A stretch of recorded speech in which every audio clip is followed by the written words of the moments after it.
All right, let's see if I can do this cold open without getting a copyright strike. Starship's a boat. Starship's a boat. Take a good hard look at the heat shield on that boat. That's the island song, right? You know what? Roll the.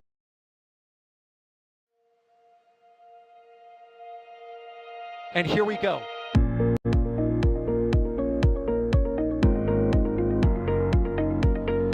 There's the W. Here's ignition. Doubling up. Did it just do a Kerbal? Back to the moon and beyond.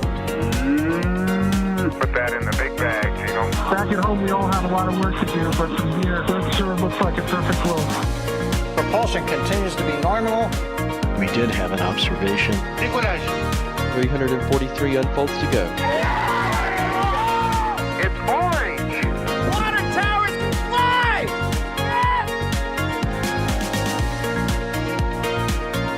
Bingo! Right in the center. Where's Jacqueline? There it is! That was surreal. That's not what we want to see. No. Oh my God. Yikes. You bet. Sure. We don't need any more of these.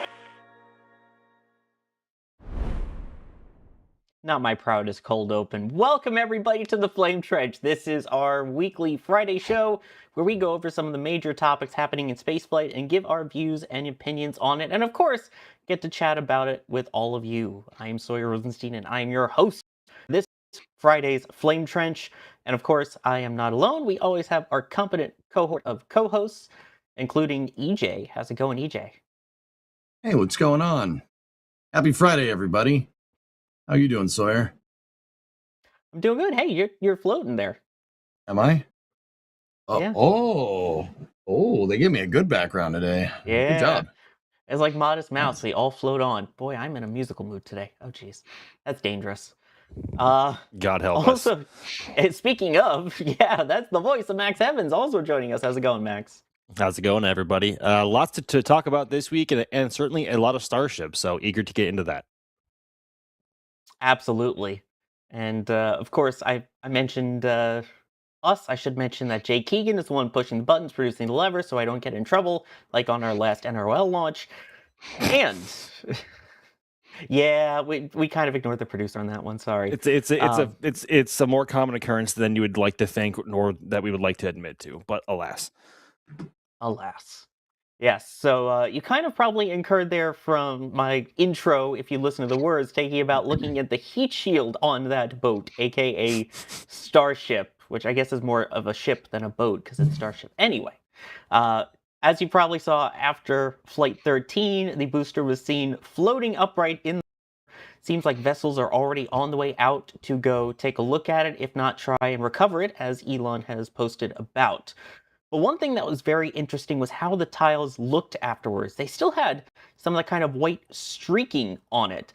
And there was a great Ars Technica article by Eric Berger that came out talking about what does this mean for the future of reusability of that heat shield. And here to talk about that is the author of that article and author of some best-selling books himself, Eric Berger. Thanks for also jumping in for this.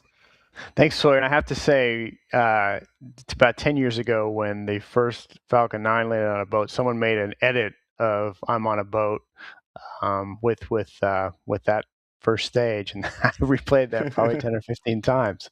So I thought it was a great cold open. No. You can't do that to him, Eric. You can't do that to him. Don't feed his... Do that. If I ever write a book, that's going to go right on the inside cover with all the praise. Oh, no.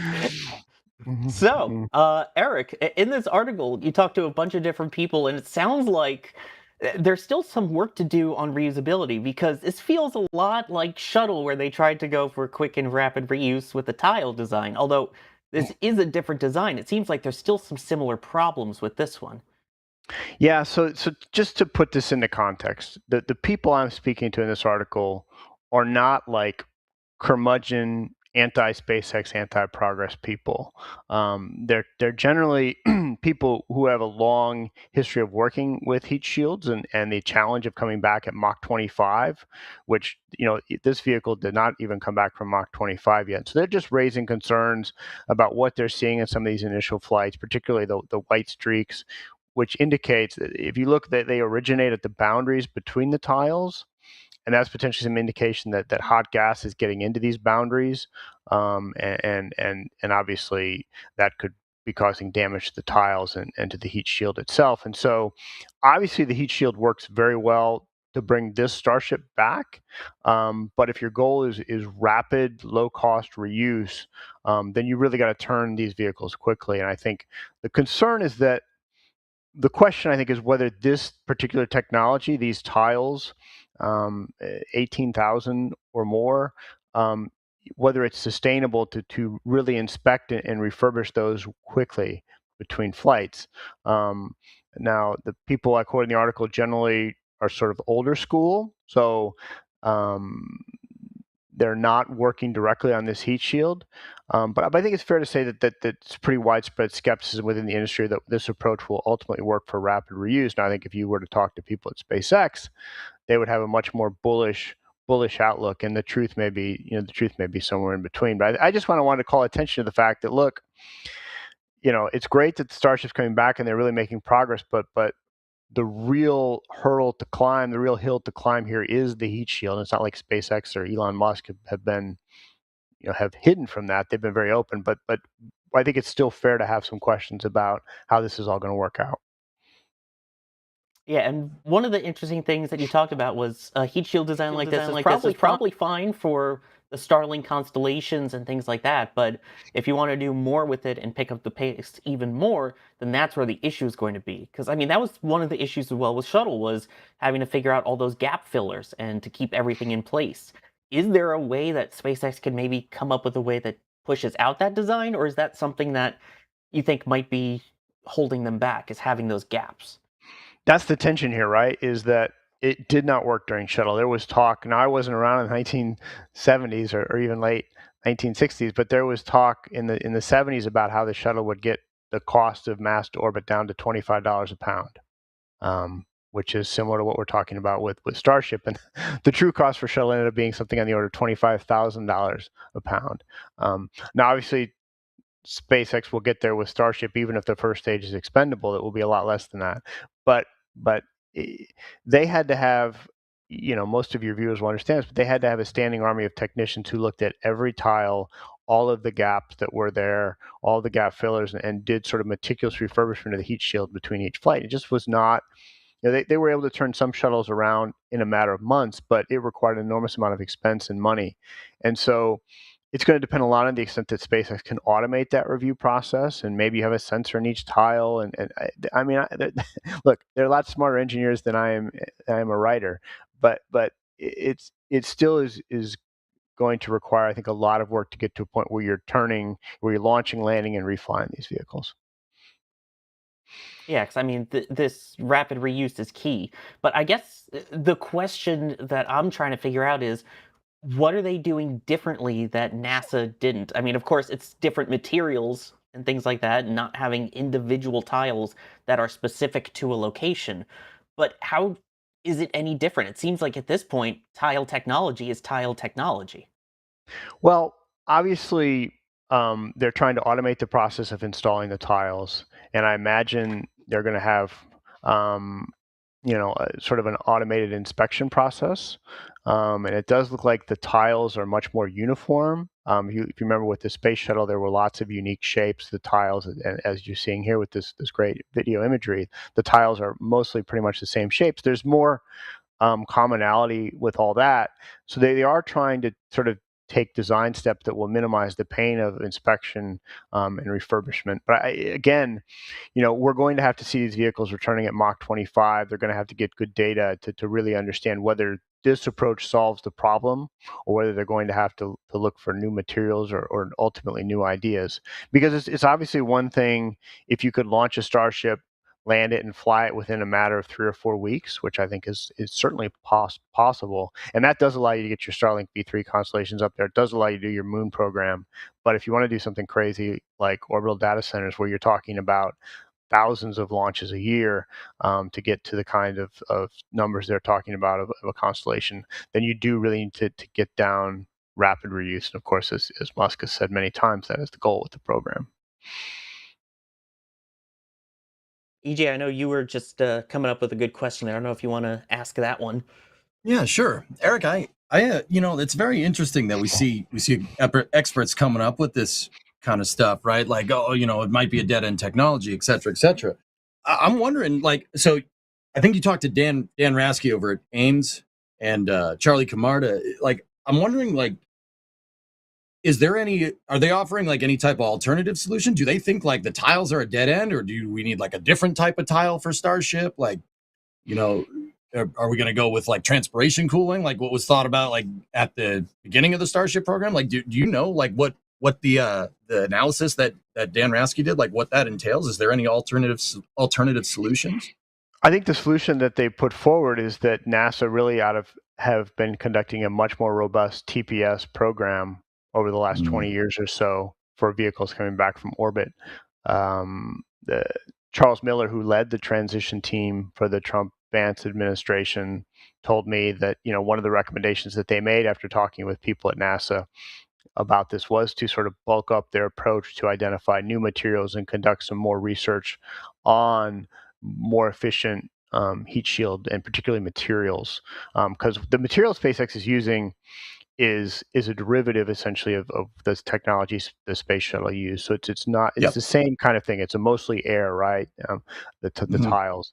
So I think they're just looking for fundamental breakthroughs, but I'm not sure that's going to be in time to really meet SpaceX's needs over the next 5 years when they're really going to be pushing toward rapid reuse. I mean, the bottom line is this is an extraordinarily difficult problem to solve.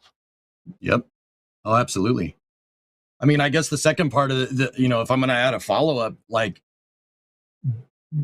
they're talking about getting funding for doing tile research. And there's no doubt that NASA is very, robust in their research. Like they have tons of subject matter experts, like what Jared says all the time, that he wants to embed subject matter experts everywhere throughout the industry.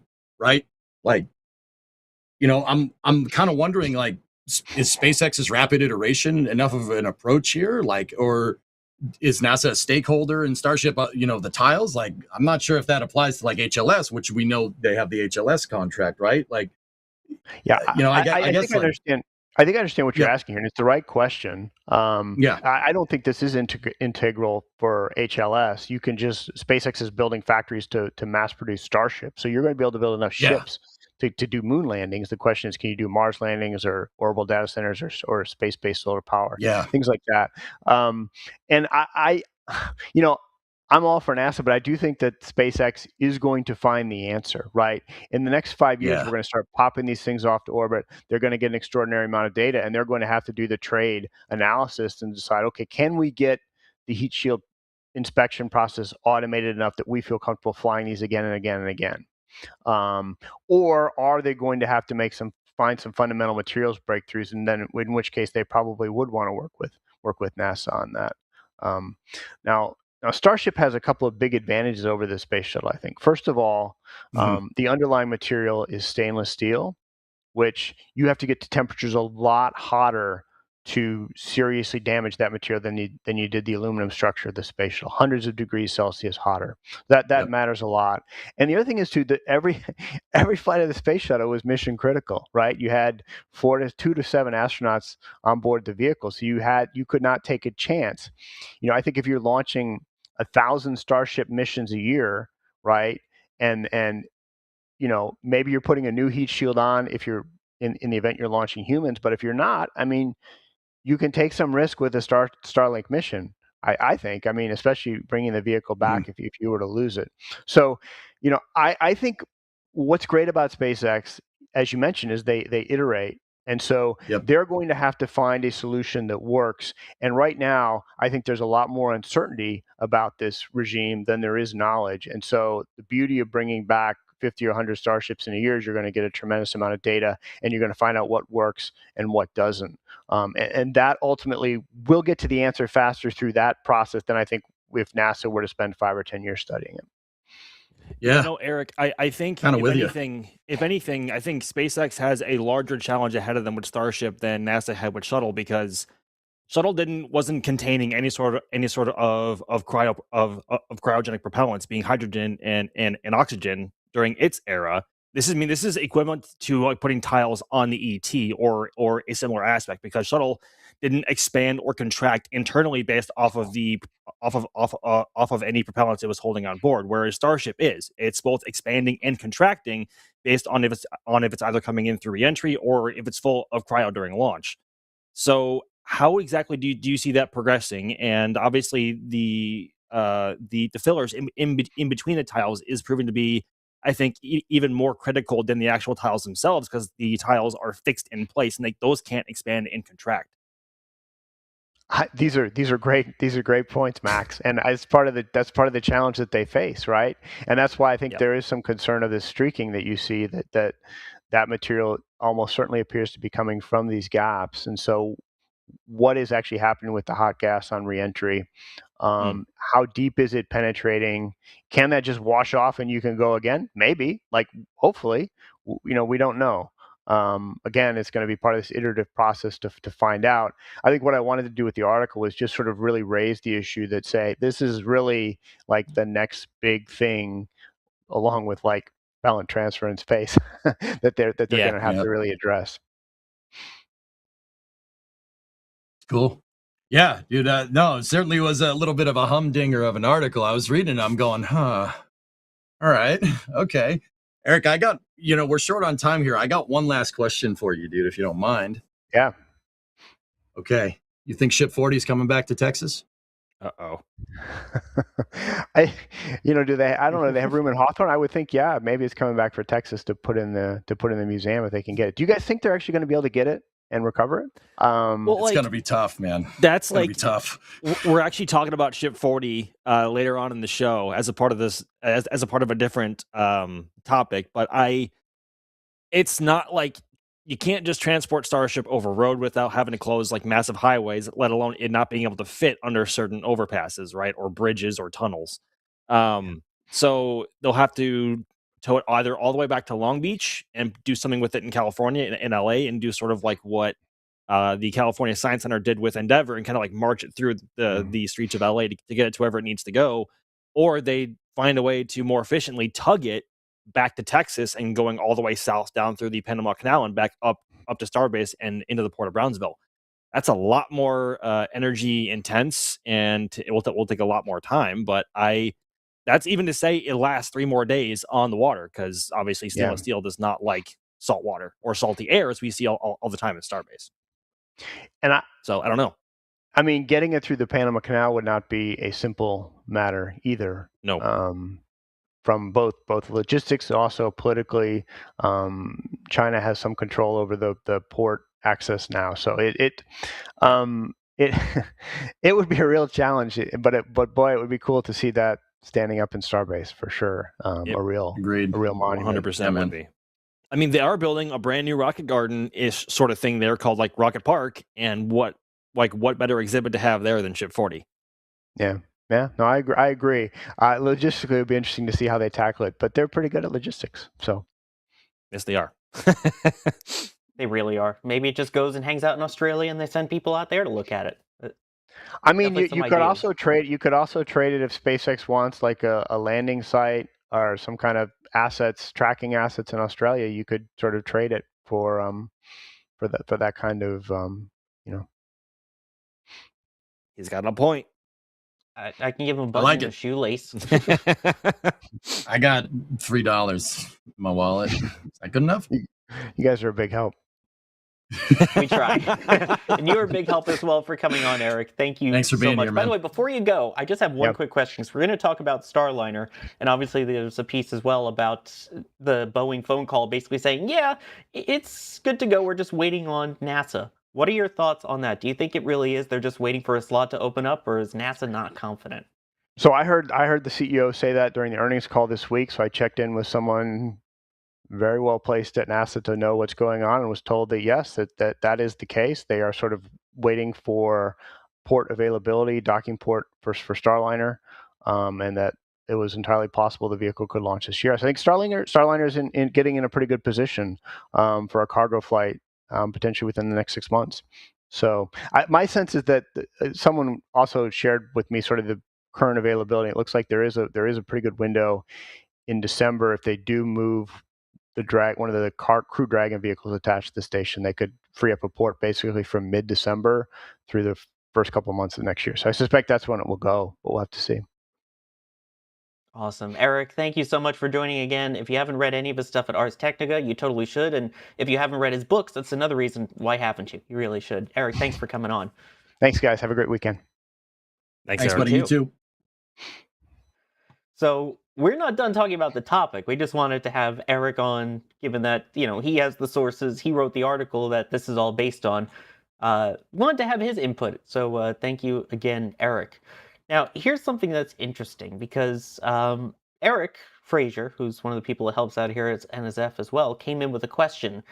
Compared to the video that we've been seeing it of when it first splashed down to now that it's been sitting in the water for a bit, they said it appeared that some of the white streaks from the crunch wrap has started to quote-unquote wash off.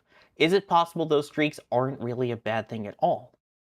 I mean, if that's just whatever material is left, like either sticking out or protruding from in between the tiles in being that crunch wrap material that they use, I mean, if anything, we should see less of that on the next flight in future missions if that's something they opt to not either, if they opt to not replace a large amount of tiles in that area where they use the crunch wrap, we should, in theory, see less of it on the next flight if it's just like the excess or the stuff protruding from actually in between the tiles. And if anything, that might just become like soot on a Falcon 9 Block 5 booster, at least for now, right? In being that just being a byproduct of flight. Obviously, you don't want any excess crunch wrap from between your tiles sticking up.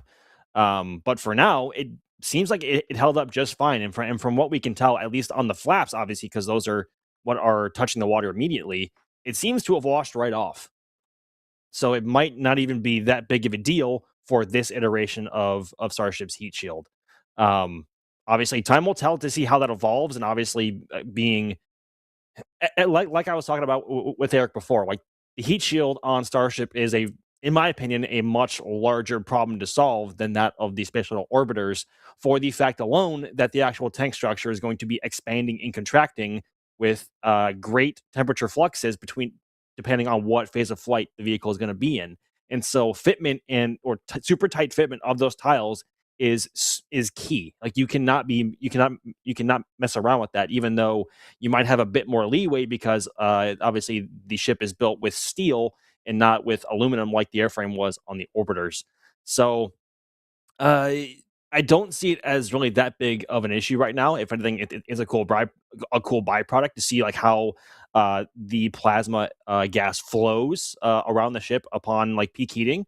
But for now, I don't think it's that large of a deal.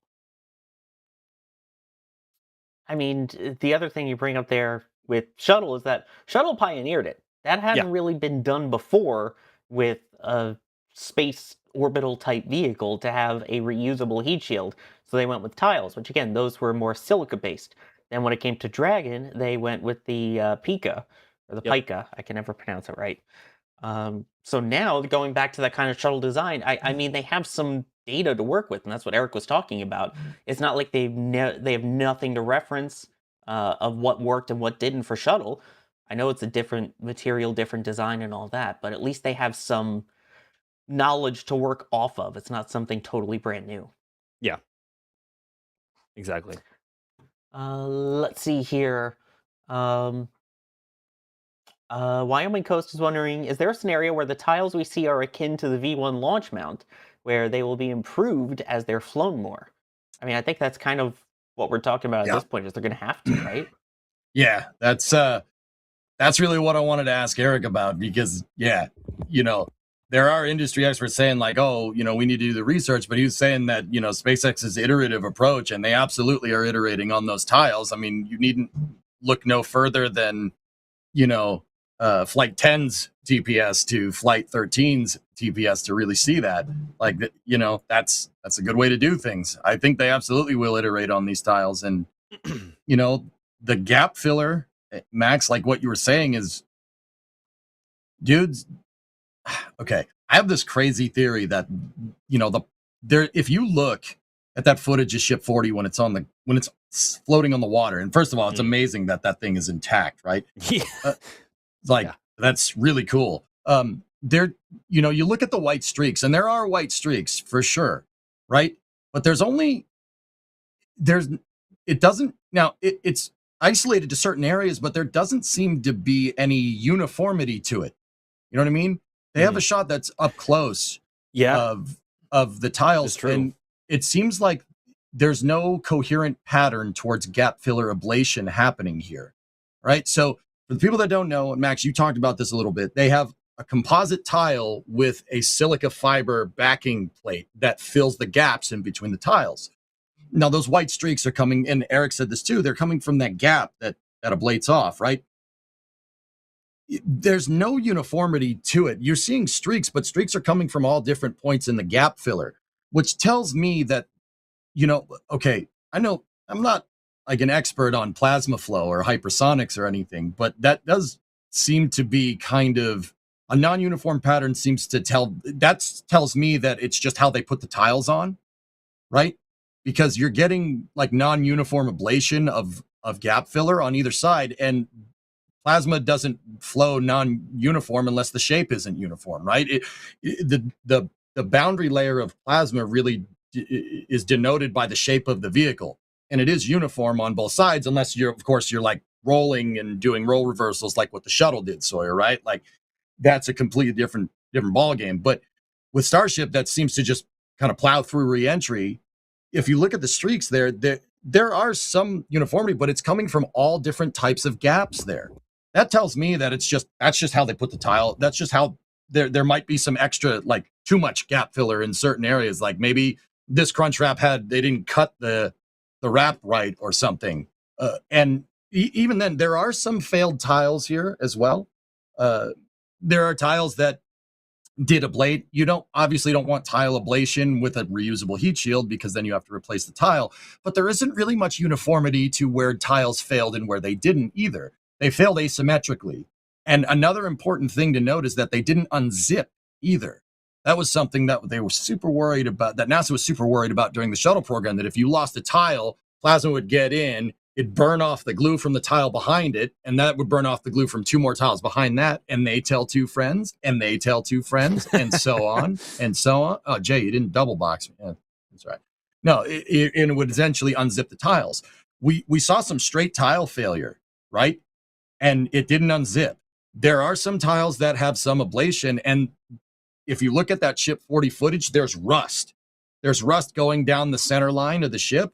That's where they had burn through. Whenever you're seeing rust or, red-orange streaks on here, that's where the stainless steel started to ablate. That indicates a burn through spot, right?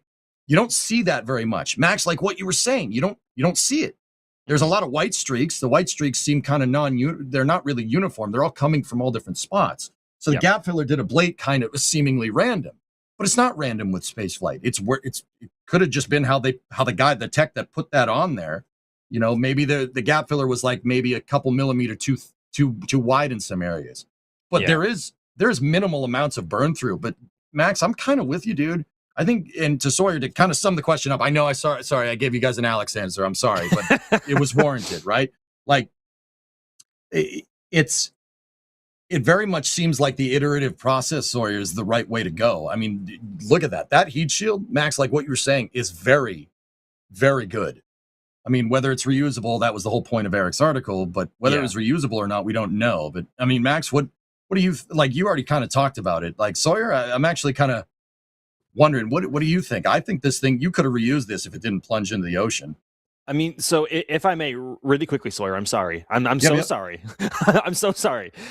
If anything, I want to point out that it seems like a lot of the white streaking seems to be more isolated towards the nose of the ship. That's not to say that there isn't obviously streaking on further down the heat shield, where they have the varying sizes from the, I guess, quote unquote, normal sized hexagon that we've become used to, and the super small ones that they use around the major weld points around the actual structural part of the ship. But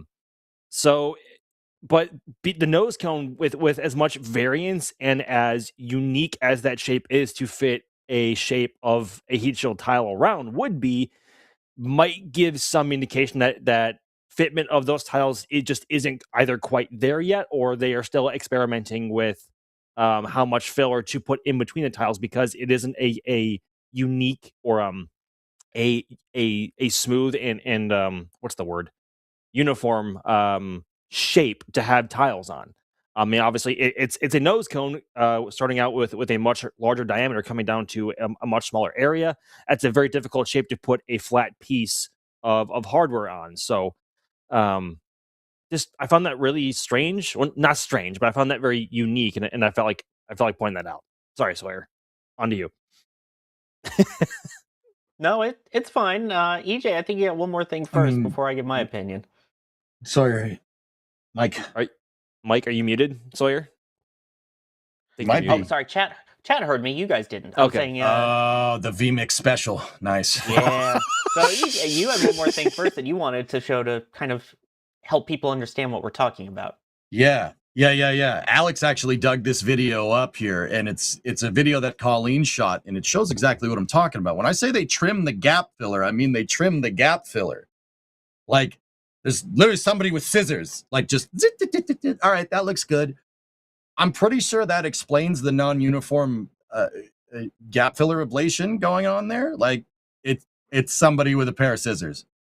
Like, you have a better way?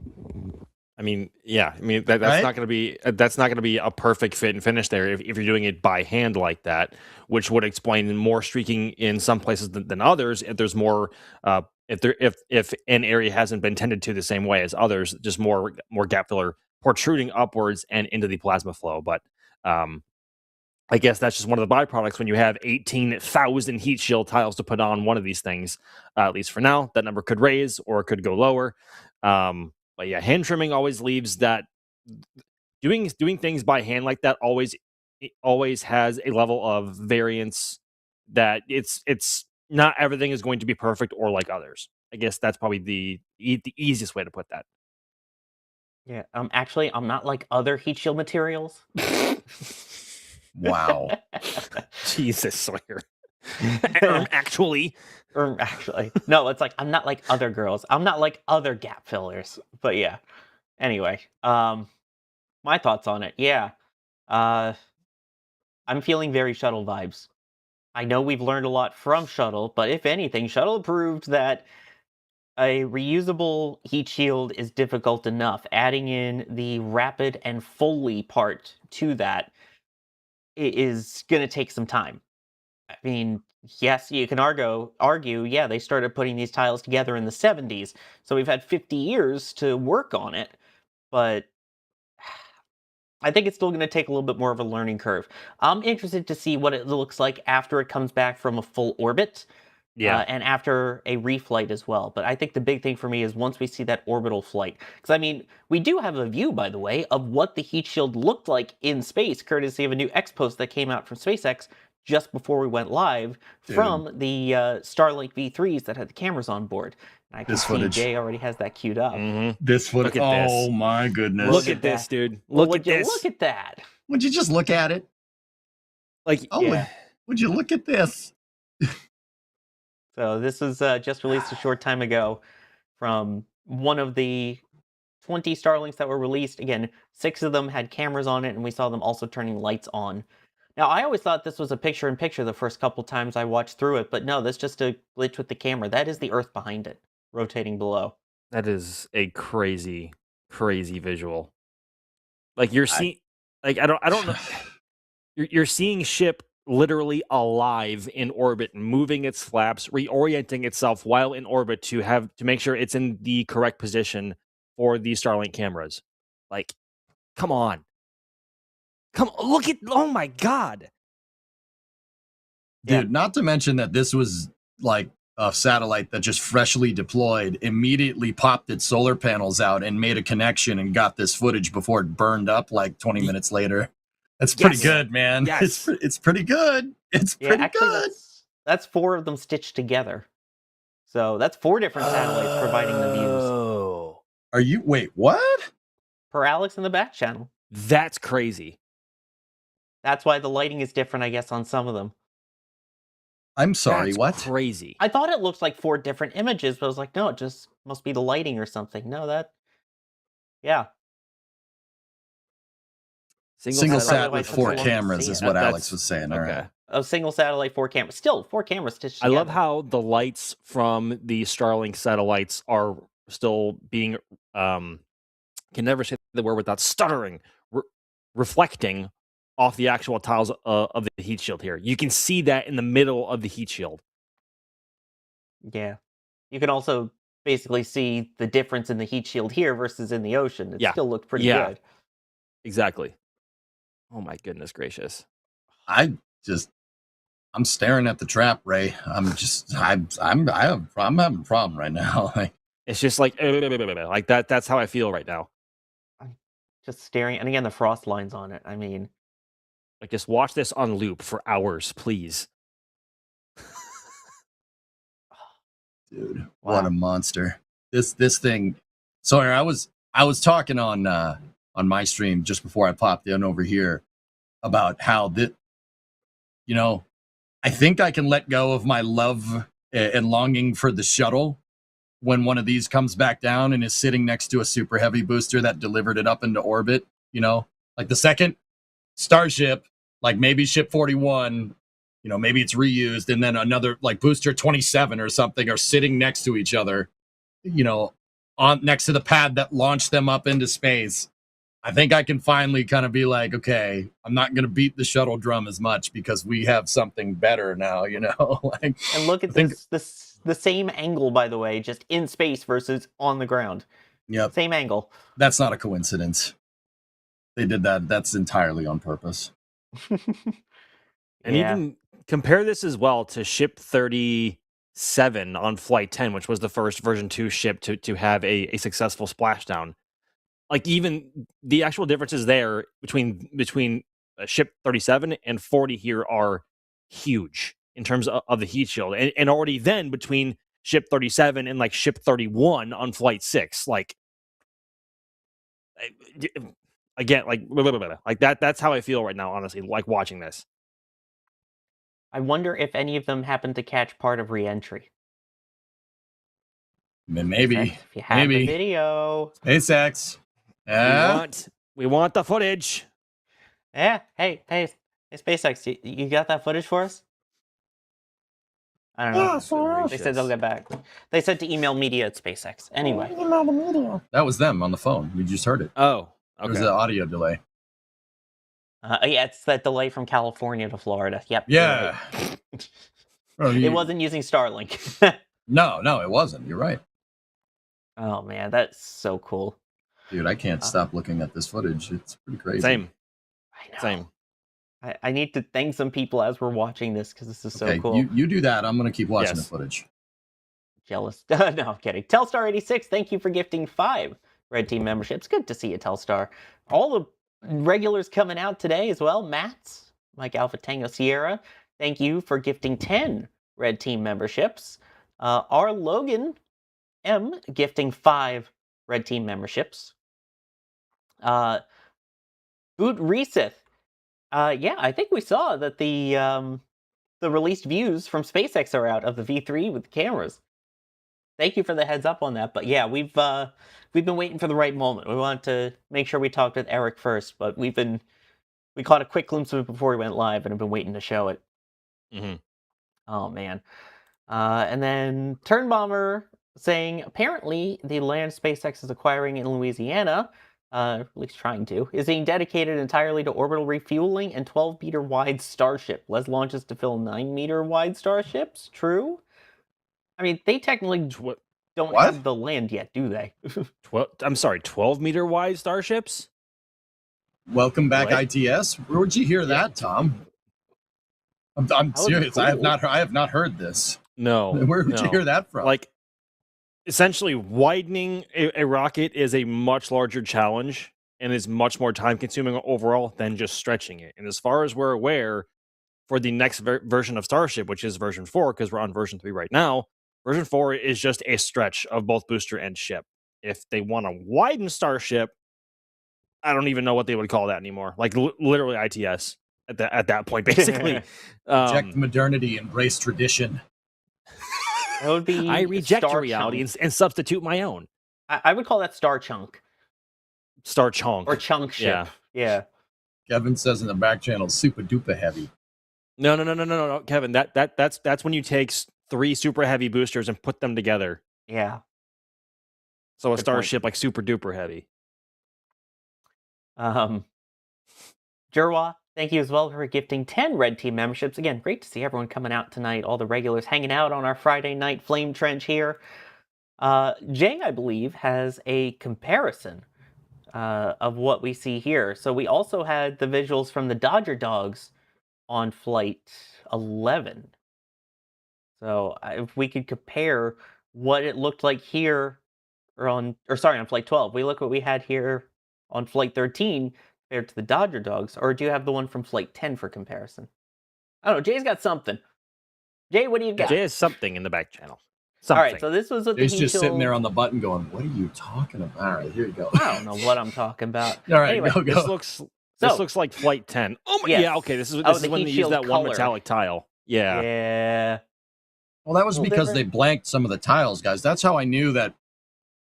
You're looking for rust with stainless steel ablation. It's almost like SpaceX. I mean, I was going to say it's almost like SpaceX did this on purpose so they'd know what burn through looks like on the outside of the vehicle by doing these tests, right? Like when you think about it, it's like, oh, yeah. I mean, back then they were still running pretty severe TPS experiments by either having tiles missing intentionally or doing like a different tile that's made of a different material. Or I think it was, was it Flight 10 or 11 where they were experimenting with an actual regen cooled tile as well, a single one on the ship. But I think I think that was Flight 10. That was when they used, I think, a single metallic tile, like right on the keel of the ship, which is right where the most intense heat or plasma flow will be on the vehicle. And I think that was the result, or that's what that was the cause of the massive corrosion and the brown rust, I guess we could also call it, on the rest of the heat shield. And that's where most of that came from. But yeah, they're not really at a point anymore where they can run super severe TPS experiments if they want the ship to survive. Because obviously version 3 Starship is going to become the first operational variant of Starship, and SpaceX needs that to work. And if they lose a Starship because they ran too extreme of a TPS experiment, and they lose a ship, that's kind of a big deal. But yes. Oh, wow. Speaking of that comparison, this was the Dodger Dog view from Flight 12. So the first one that had the cameras on it still looked so surreal. So good, dude. Admittedly, and they had this freaking live. This was a live shot, by the way. This wasn't a replay. This was a live shot. It was on like a 10-minute delay, but yeah. Yeah. Was it? Okay. Dan was like, they're going to do it now, and they'll show us the footage in a second. But it was during the whole live cast. I mean, like, it's not live, right? But being able to turn it around that quick. Still pretty cool. Yeah. Yeah, as opposed to this one, which took a week. But yeah. Has it been a week already? Today is a week. Lord.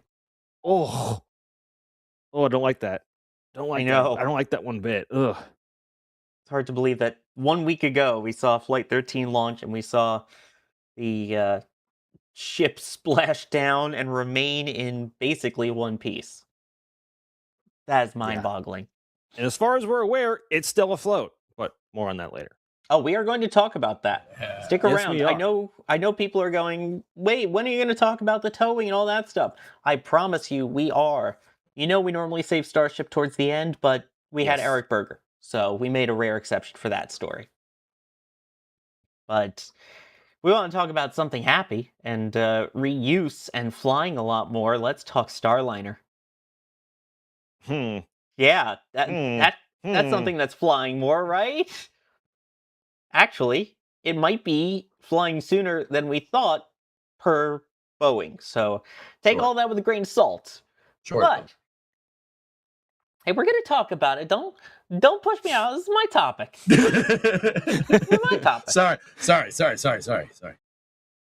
Anyway, as we talked a little bit about with Eric there, because I wanted his opinion while we had him, Boeing had their earnings call earlier this week and talked about everything going on with all of their stuff.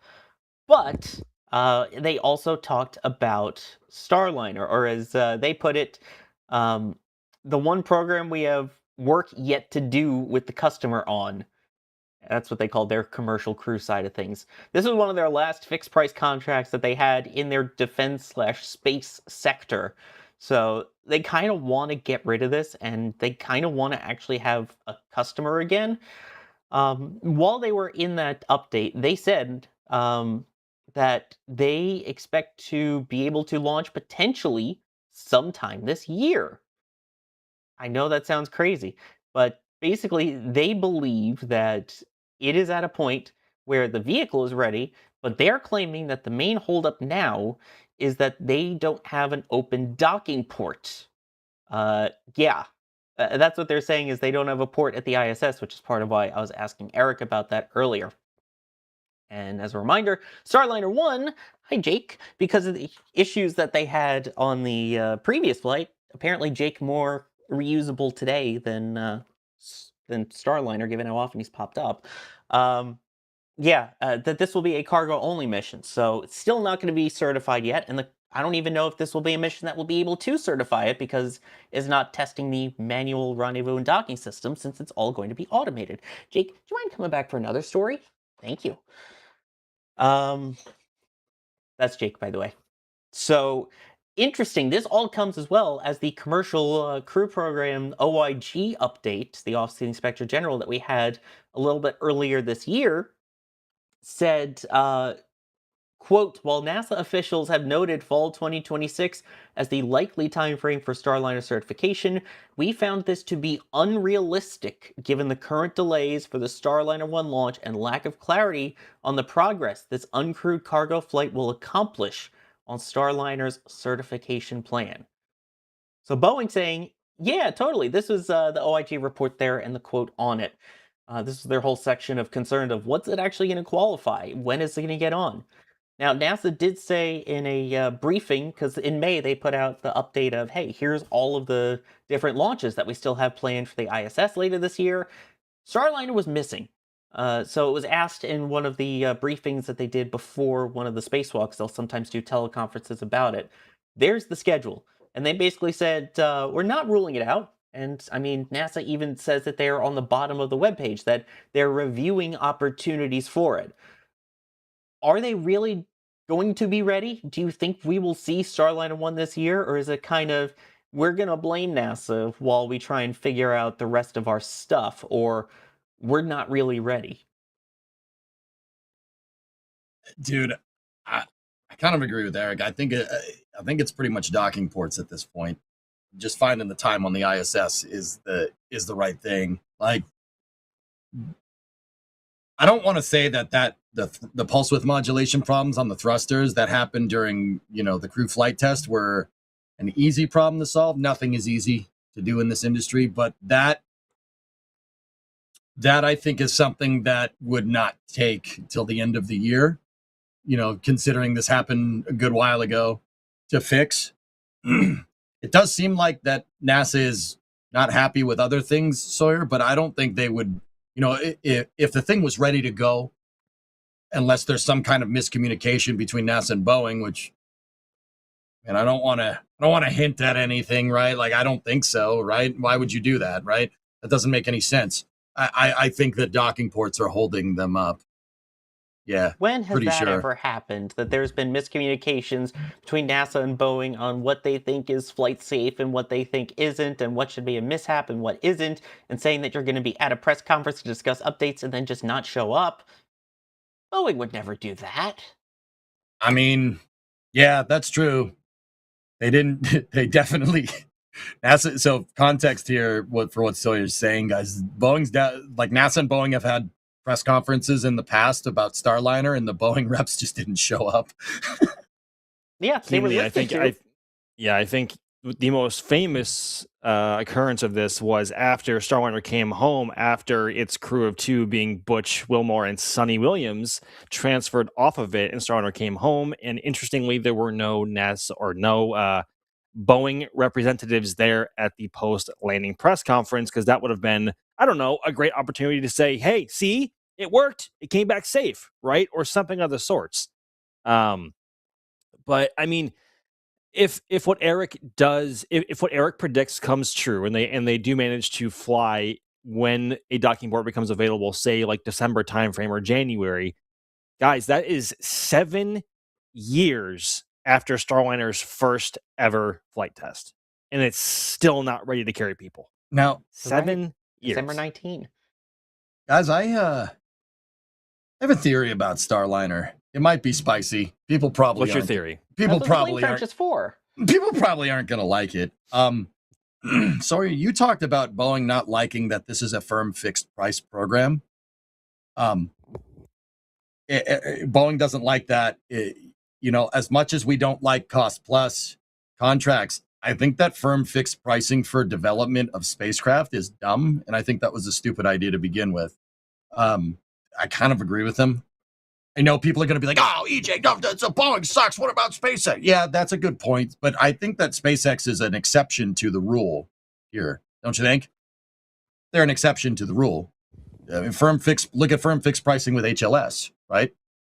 Where is it? But yet, it was firm fixed price. Where is it? When you think about it, though, you had the crew flight tests, or the uncrewed test of the Starliner capsule first in December of 2019. January of 2020 was SpaceX's in-flight abort test. They were essentially neck and neck at that point. They were on pace to both be online at around the same time, until they had the issues on the flight where it had the clock that was wrong and basically didn't make orbit and needed a OFT2. But which I itself also had problems. Yeah, that too. But I'm just saying, I feel like they were on the same track, though. I don't think so, man. I really don't. It's very clear that, one of the few times where Boeing was forthcoming with information at press conferences where Mark Nappy, the VP of the Starliner program at the time, this is after the whole CFT fiasco, he said that they didn't do a good enough thermal analysis on pulse width modulation of thrusters, which is, that tells me two things. One, they may have seemed neck and neck, but there's no way that Starliner was going to hit Dragon flight reliability rates without doing proper thermal analysis on pulse width modulation. It's a problem that they didn't solve either. This problem apparently did happen on the OFT2 mission as well. They had thruster burnout and it just disabled the thrusters, right? So this tells me, the other thing that this tells me is that NASA really just kind of left Boeing to their own devices and said, I'm sure whatever you do is fine, which is, that's not really public-private partnerships either. Now, I'll give you that doesn't really, firm fixed pricing, et cetera, right? But, that doesn't really feed into the firm fixed pricing argument that I originally made. But it's no secret here that the program was skimped on, because I don't think it would be I don't think it would be inappropriate to say that Boeing is very bottom dollar oriented nowadays. So if you firm fixed price a capsule, they're not going to do their homework here. And that's pretty much what happened. And because NASA was so busy getting SpaceX up to snuff because they thought they wouldn't be up to it, they worked closely on Dragon. They didn't do that so much with Starliner, right? So, I mean, I don't know. I would still say that firm fixed pricing for any development of something is a little bit ridiculous, because, there are some case scenarios where it does work with, military procurement, right? But that's a discussion for another day, right? But it's very clear that, Boeing, they didn't do their homework. And, by their argument, they didn't do their homework because they didn't have the funds for the program. And if you're bottom line oriented like they are, right, you're going to cut corners. And I think it's not the stupidest thing to make that argument here. You wouldn't want to cut corners with a human rated spacecraft. Yeah. I mean, just saying. I mean, yeah, it's worth noting, because I see a lot of people asking, what about tax? And, is this our tax dollars at work kind of thing? And it's like, kinda. Well, some of it. Yeah. I mean, there was the fixed price contract, but it's worth noting that up to this point, Boeing has accrued, around $2 billion in charges for these delays. So it's not like NASA's giving them all of this extra money for it. It's they've had to put $2 billion into fixing their mistakes at this point. So, just worth noting there. That's what I mean. Like, if we're, it's one thing saying that Boeing is, a public-private partnership, right? But I would always say that Boeing is kind of more on the public side. He said more on the public side of things than SpaceX. Like, I mean, sorry, if you look at Starliner operations through that mission, through the CFT launch and everything, they're using NASA's mission control. They're using their flight control rooms at Johnson Space, or they're using their mission control rooms at Johnson Space Center. It very much had shuttle flight vibes to it. So, that tells me that their whole programmatic structure for the Starliner program was based off of a capsule that more or less leans into NASA's pre-existing stuff, which keeps costs down, right? Rather than SpaceX, who has their own mission control center, their own launch control center. It's completely from the ground up capsule design, right? It seems like Boeing was looking more for an Orion contract, which, once again, like,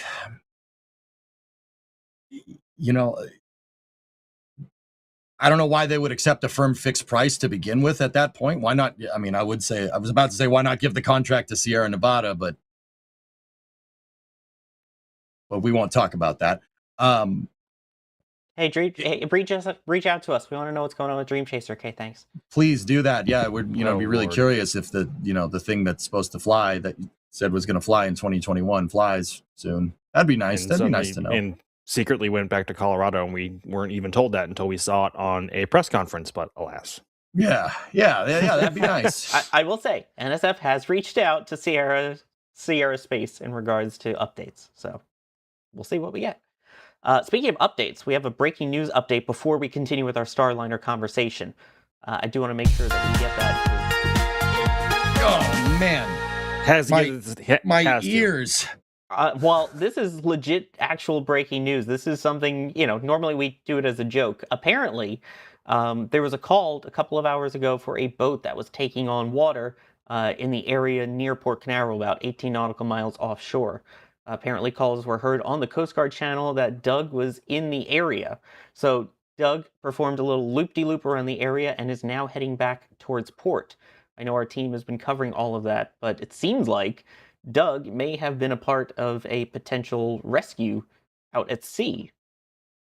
This, of course, in the Atlantic Ocean, right near the port, and I believe that Doug is coming back to port right now. And this was just after the NRL 95 launch the other night. It was out picking up the fairing halves. Even though it was an RTLS mission, they still have items downrange to go and scoop it up. So they get the fairings, and those come back. So it's worth noting as well, this is, I think, a result of a storm that washed through the area just a few hours ago, earlier in the afternoon, if not closer to noon. It was a pretty intense one, as they suddenly can be at this time of year in Central Florida, where they can pop up, I don't know, and turn into absolute monsters. And for anyone who's out at sea when they come over, it can make for a really bad time. But it sounds like Doug partook in a sort of recovery effort here and rescue of the crew.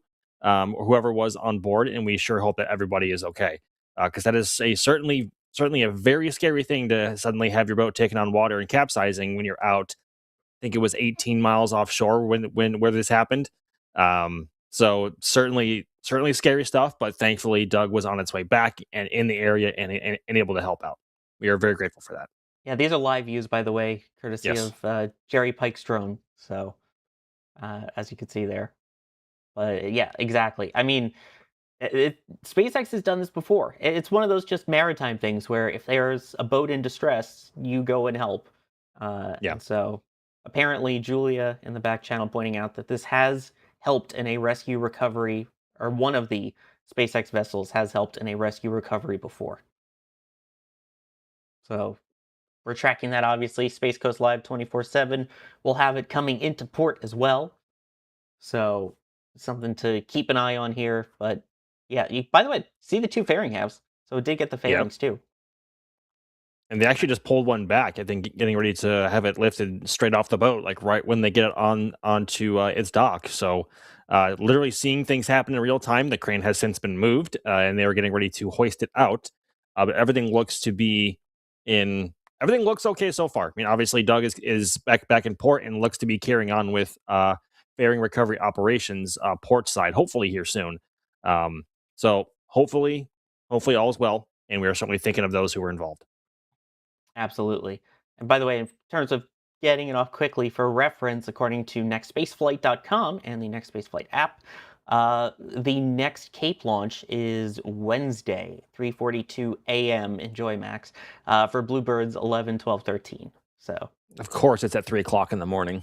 Of course it is. It has to be. Like, what isn't at 3 o'clock in the morning nowadays? Yeah, I know. Good old SpaceX. You gotta love it. And orbital mechanics. But yeah. It just takes one 3 a.m. launch where you are not home until like 5:30 to just absolutely destroy your entire week's worth of sleep schedules. Like, that's all it takes. Just one time. Confirm. Just one time.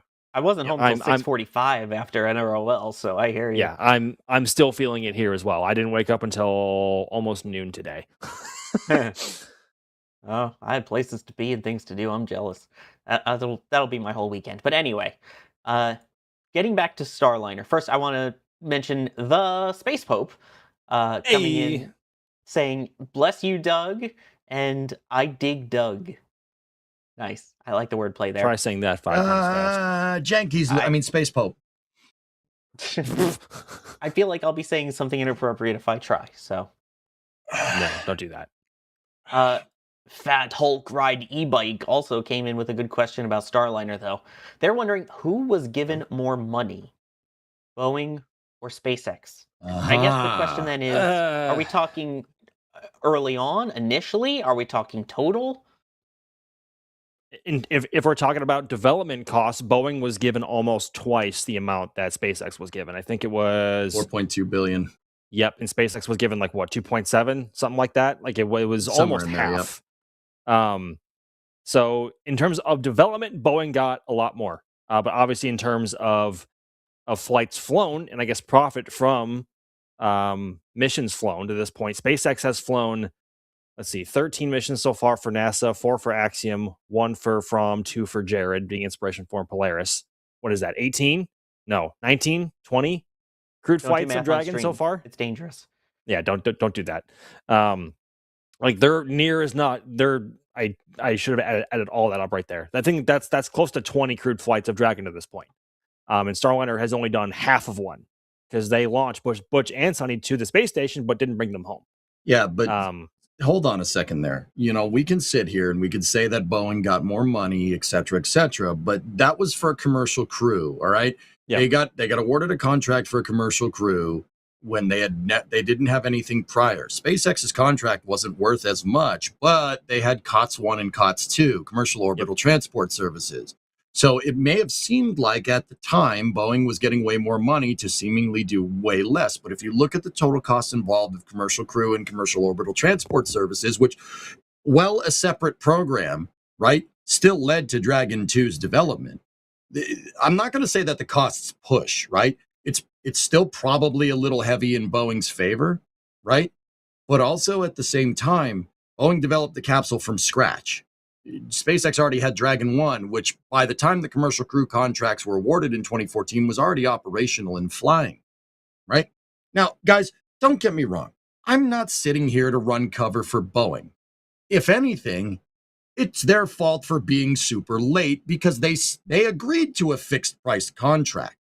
And then, you can't say you're going to sign this contract and then not deliver and then claim you want more money later. Okay, that's not what I'm trying to say. That's stupid.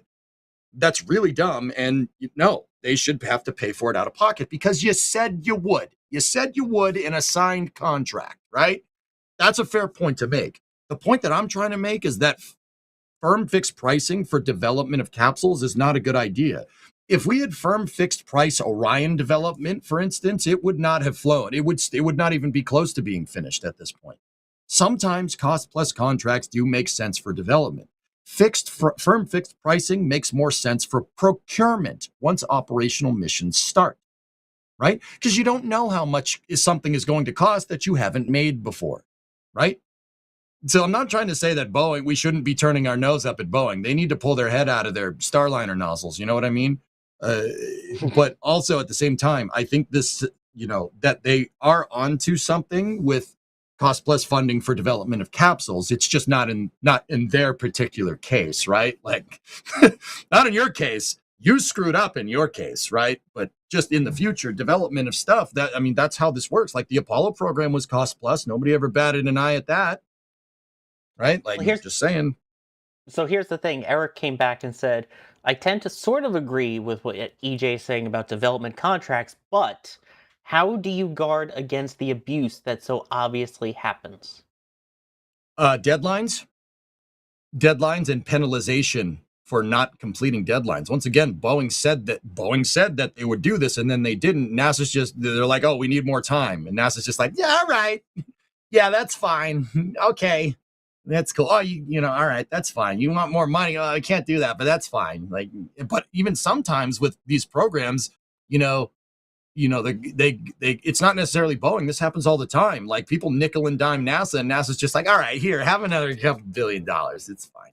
Deadlines and accountability are the way to enforce that problem.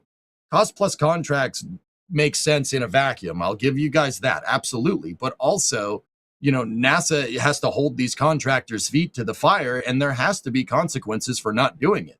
And, in the case of cost plus, it's the bonuses that get paid out, right? You're not getting any bonuses here. And yeah, Boeing said they're committed to it and they want to pay for it out of pocket, which is the right move. But once again, if you're going to develop something like, okay, say we figure out how to make warp drives in the future, right? Would you firm fixed price a warp drive? Think about it. Noodle on it. I wouldn't, because you don't know. You don't know what, like, say Zephyr Cochrane comes around with his Titan II missile and has dilithium crystals and makes a warp core. That's something you'd want to dump a lot of money into because you're not sure how much that's going to cost, right? Now, I get it. Starliner is not, Zephyr Cochrane with the dilithium core. It's at Star Trek, right? It's not warp drive. I understand that, right? And in the case of Starliner, I think it is a problem, but I think it does shed light on, a capital allocation and accountability problem that Jared seems to understand, which is good. We're making progress in that regard. But I think, cost plus for development or fixed price for development is not a good idea. That's not a good way to structure a contract. And this is a pretty good case. This thing over here is a pretty good case study as to why. By the way, you said that it works in a vacuum. It better. It's a spacecraft. It clearly didn't. I mean, just saying. Pulse width modulation of thrusters and heat soak on the niobium nozzle clearly was not well researched in a vacuum here. That's why it broke. Just saying. Just test it on the ground and leave all the prop in your tanks while it's sitting out there. It's fine. Don't worry.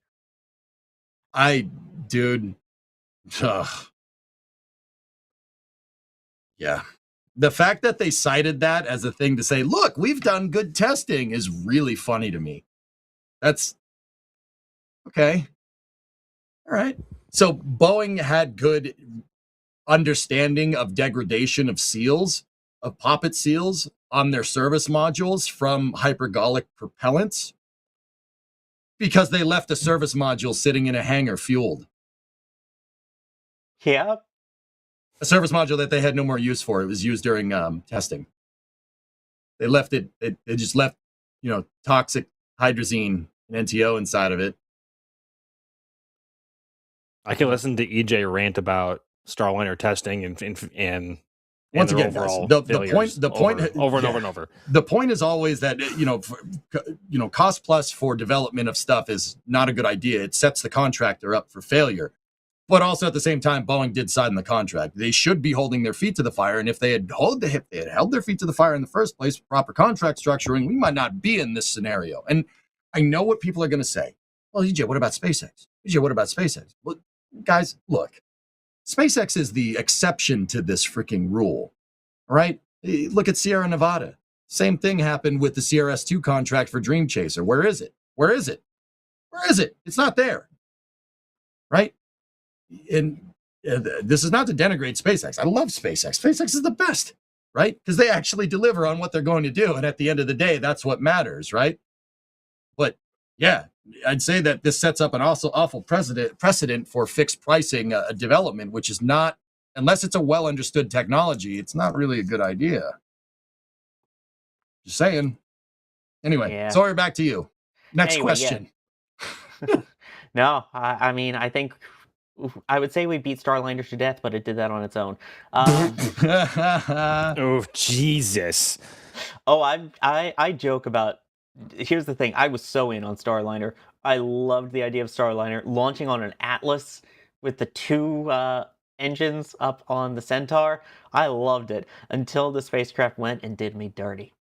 I mean, and also, mind you, as well, speaking of Atlas, like the remaining Atlas 5s to fly are only assigned and configured for Starliner. Other than that, Atlas 5 is dead. And it's what a poor and sad way for the Atlas 5 to go out if Starliner goes south. Like that's such a sad swan song. Yeah, I don't know if I have any more to add to that, because I think EJ, like I could listen to EJ talk about Starliner all day long. I swear. Yeah.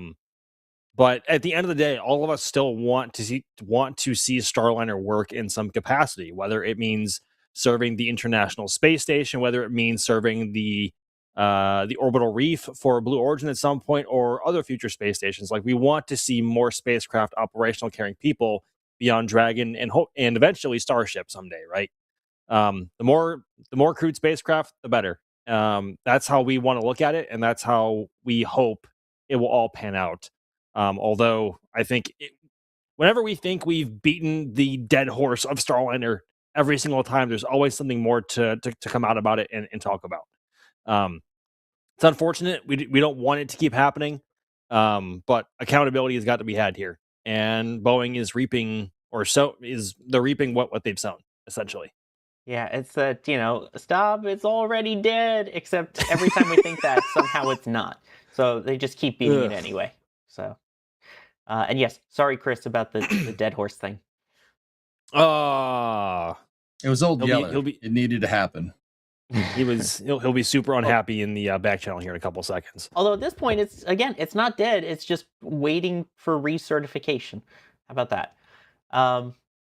Drunar coming in and saying, if Boeing can't even figure out a realistic plan for development costs, they shouldn't be in charge of development at all. That's what quoting is. Drill, I ain't going to disagree with you. If we rewind back to 2014 when Commercial Crew was awarded, I would have wanted Sierra Nevada and SpaceX, not Boeing. So, like I said, sorry, real quick. It was on NASA to know about this and to have some oversight, and they didn't do that. They just said, yeah, well, they worked on the space shuttle. They're fine. They'll be all right. SpaceX, though, we don't know. They might kill someone. It's like, okay. And it's not like how'd that turn Boeing out? As well. It's also not like Boeing as well as it was a one-off contract to build something for NASA. Like, Boeing already has a strong history in spaceflight, both with what it became. So Boeing and Northrop Grumman merged together, or was it Lockheed, to merge together to become the United Launch Alliance. And Boeing originally built the Delta II rocket, for example, amongst others. And they're also currently the prime contractors to build SLS. Now, they are not responsible for the ICPS. They're not responsible for Orion, but they are the prime contractor for the overall SLS launch vehicle, I think. So they're not new to this game whatsoever. I think that's a point that we need to keep bringing up as well, is that Boeing should know what they're doing. Like, this is not anything that we can chalk up to either inexperience or just a lack of time. I think that's probably the best way to put it. Yeah, it was Lockheed, by the way. It was yeah. And here's the thing, a reminder, if I'm remembering this rightly, at the time Sierra Nevada, now Arianespace, sued because they didn't get included in the contract for Commercial Crew. Am I right? It was I think so. I think they wanted it to be SpaceX and Dream Chaser and potentially Boeing as well. But yeah, when Boeing won it, they actually fought back. It was like, no, we should be in it. Imagine what had happened if that lawsuit went through. Can you imagine a world where there was actually a crewed Dream Chaser flying? Like, how epic would that be? Genuinely, like the return of orbital space planes. Like, come on. Yeah. I mean, I'm not gonna argue with it. I would have liked that. I mean, if I'm gonna add anything, Max, it would have been like, yeah, maybe you shouldn't have gotten out of that business in the first place, NASA. Just putting it out there. Maybe you'd have more experts on tiles if you kept flying your space plane with tiles. Got him. And that might even help Starship. You know what? That could help Starship. You're absolutely right. Yeah. We should talk about the fact that there is a full Starship, after all, that's still floating out in the Indian Ocean. Before we do, I do want to say that Fry Jemmy, acknowledging your reference there, EJ, saying, I got to throw some money out there for that Star Trek reference. I recently watched that movie. Yes. Nice. Guy. I mean, I'm not the resident Star Trek expert. That job's for Ryan Weber, but I am good enough to be dangerous. Also watch Strange New Worlds. It's pretty good. Oh, boy. But yeah, so speaking of that Starship flight, as we mentioned earlier in the show, yes, folks, we're on Starship now. We are? I know. People have been waiting. You've been waiting for us to come back to it. It's in the title. When are we talking? When are we talking about Starship?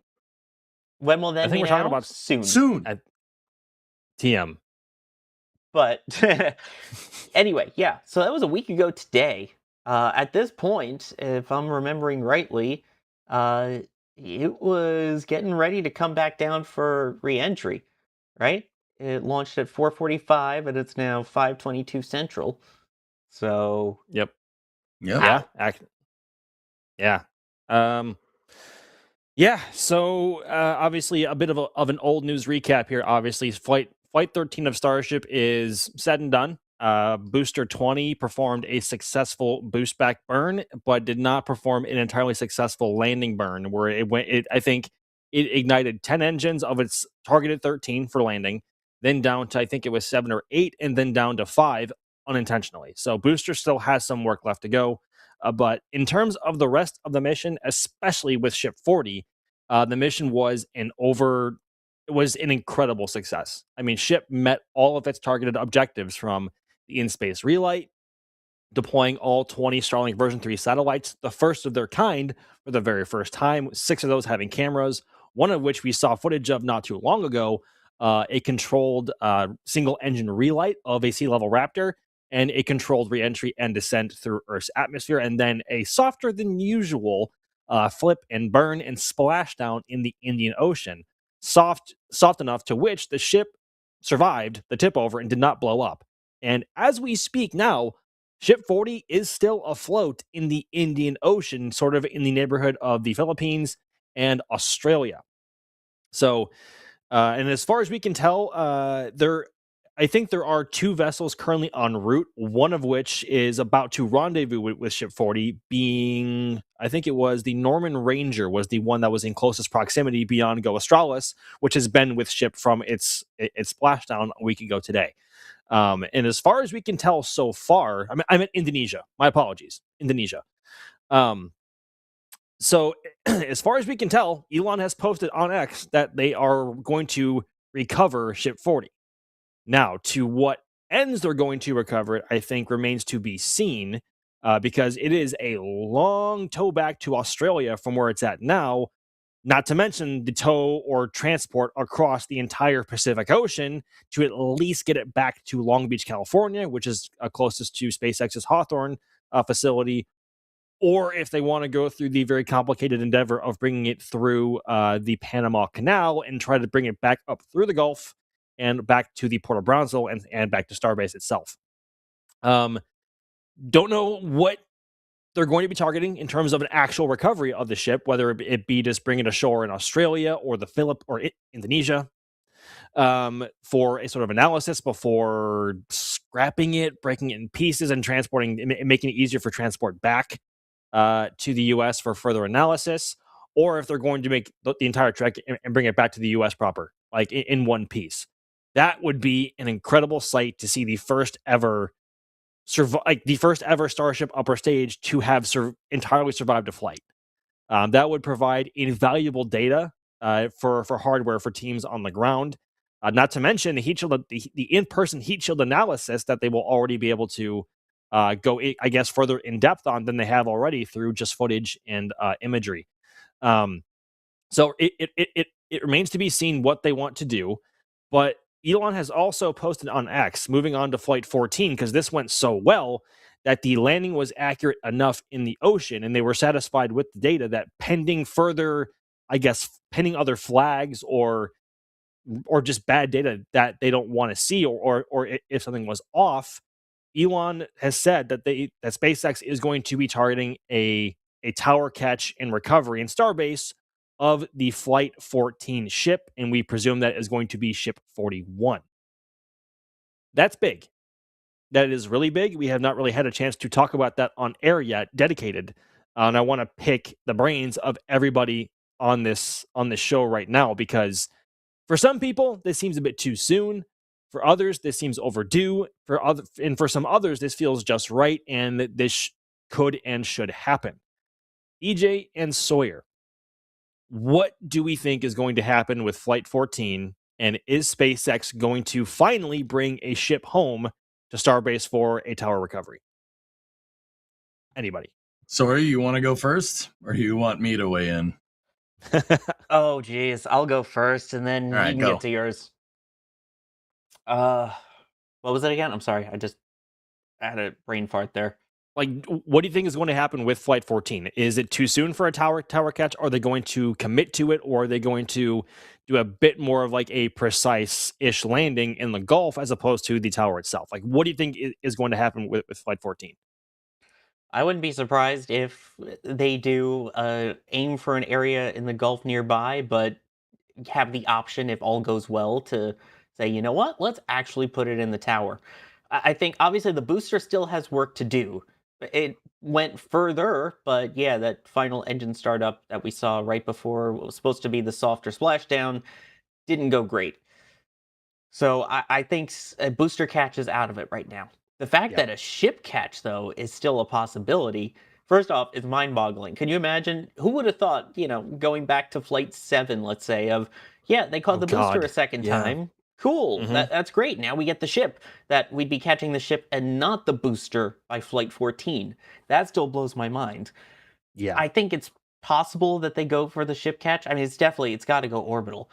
So I think we still see the booster splash down and aim for a potential catch, or at least aim nearby for a catch. And if everything is working well, then, hit the button for it. Or do like they do with the booster of have it come in, and if things don't look great, then they hit the last minute ditch in the Gulf button. EJ? I think SpaceX is going to bat for the cycle. I think Ship 40 is coming back to Boca Chica, and I think Ship 41 will get caught by the tower. I don't know about the booster. I'm thinking soft splashdown with the booster, so they can get the engine landing burn figured out. But yeah. Guys, everything that I saw with Flight 13 tells me that it's good enough. It might break, but if you do look at the landing footage of Flight 13 or Ship 40 coming in, from the drone, it seems to, like, if the tower is right here and it's facing this direction, these are the sticks, right? It's coming down and the ship flips over and then it kind of slews into position like that. I think that they're going to do slight avoidance around the tower, right? So if it misses or if it fails for some reason, it can just sail into the dunes, right? But if you look at that Flight 13 footage, Starship comes down and then it kind of slews around like this, and then it straightens out right when it touches the water. Here we go. Thank you, Jay. I'm sorry. I should have told you to prime the footage, but watch. Watch. The tower would be on the left side of your screen. See how it slews around? And then right when the back end touches the ground, it straightens out right there. See that? That would be so. I think they're going to go for a catch, and I think if Starship has some problems with relight, they'll just sail it into the dunes or sail it, into the ocean. Probably the dunes. I think the ocean would be too far away.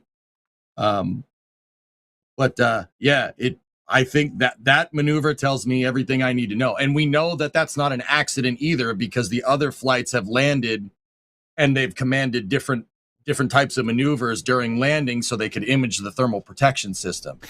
Hence that sort of the pirouette on 12 that happened on. Yeah, exactly. So I think they're going to bat for the cycle. I think that Ship 41 is going to get caught. pending no weird anomalies or funnies during the mission. And I will go so far as to say that they're going to bring Ship 40 all the way back. I think that, getting it to Australia is just one part of the battle. I think, what SpaceX could do is they could tow it back. I actually have done a lot of learning about the west coast of Australia and all the infrastructure that's out there. There's a lot of oil and iron ore that goes off that coast. If you're from Australia, that's pretty cool. Pretty cool stuff out there. But there's tons of deep water ports out there with plenty of infrastructure to be able to take it back. There's deep water ports that with cranes that could pull the thing up, right? From Perth all the way up to Port Hedland has them. Dampier, where the Norman Ranger and Skimmertide, the two recovery ships that are going out to go Australis right now, came out of.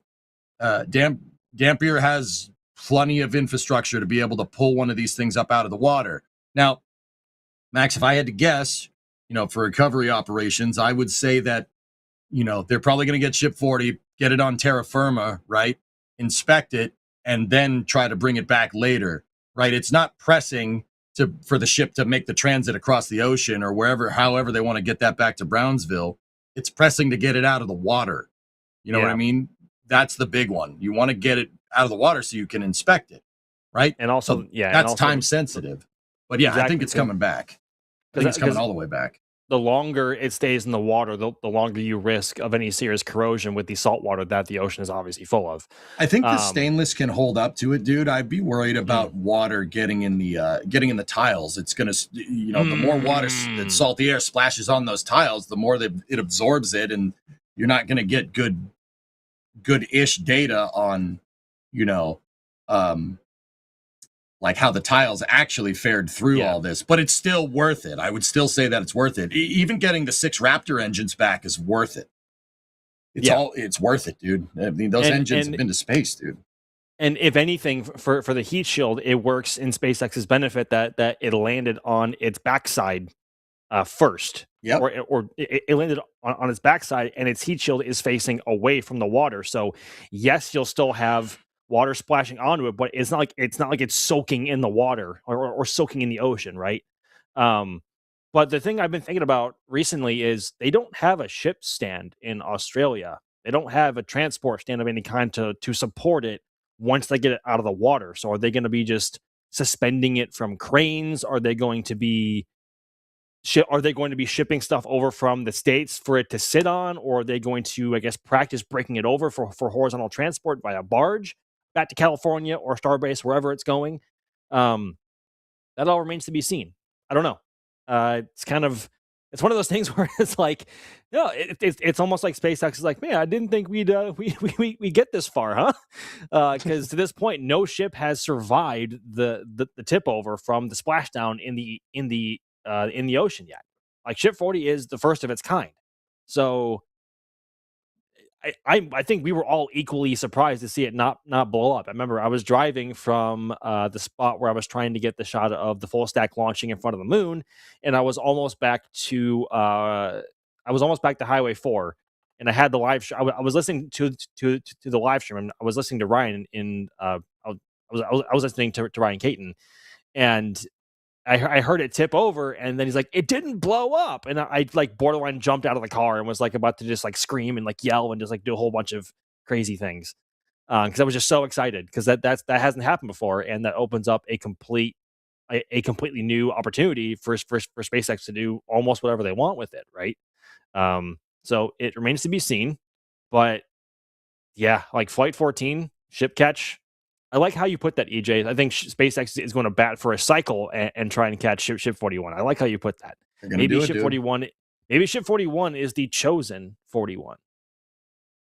I mean, it would have been better if it was 42 because it's a big number in baseball. But yeah, true. Yeah, true. Here's the thing. You made a good point though, because going back to what we were talking about with Eric as well about the reusability of those tiles.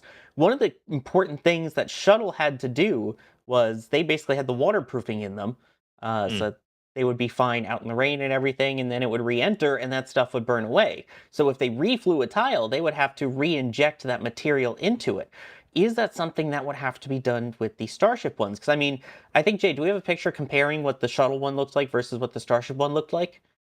I think we do. And it just so happens to be on the sun shirts that we have at shop.nasaspaceflight.com, baby. Oh my God, Sawyer. Wow. Oh my It's a God. merch plug. Wow. And it's not just a merch plug, it's also a great observational tool so you can see the difference between them. You can see those little dots on the one on the left, the shuttle heat shield one. That means those tiles have flown before. You obviously don't have those on the sun shirt on the right, which, by the way, these are actual photos of real real vehicles, I should say, on our UPF 50 plus sun shirts. So yeah, these are actual photos with it. So it's the real deal. It's not like some kind of animation thing.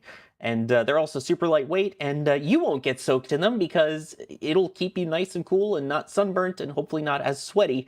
So you're not soaking in your own sweat there on these really hot summer days, especially going on right now, especially if you're working out in the field, things like that, like we do. Yeah, check them out, shop.nasaspaceflight.com.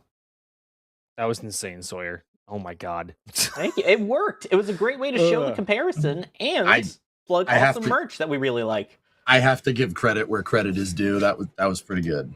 I was about to jump in there and be like, actually, I think the tiles on the space shuttle and Starship are I was about to say something, but then you went into the store plug, and I was like, oh, I see where this is going. Okay.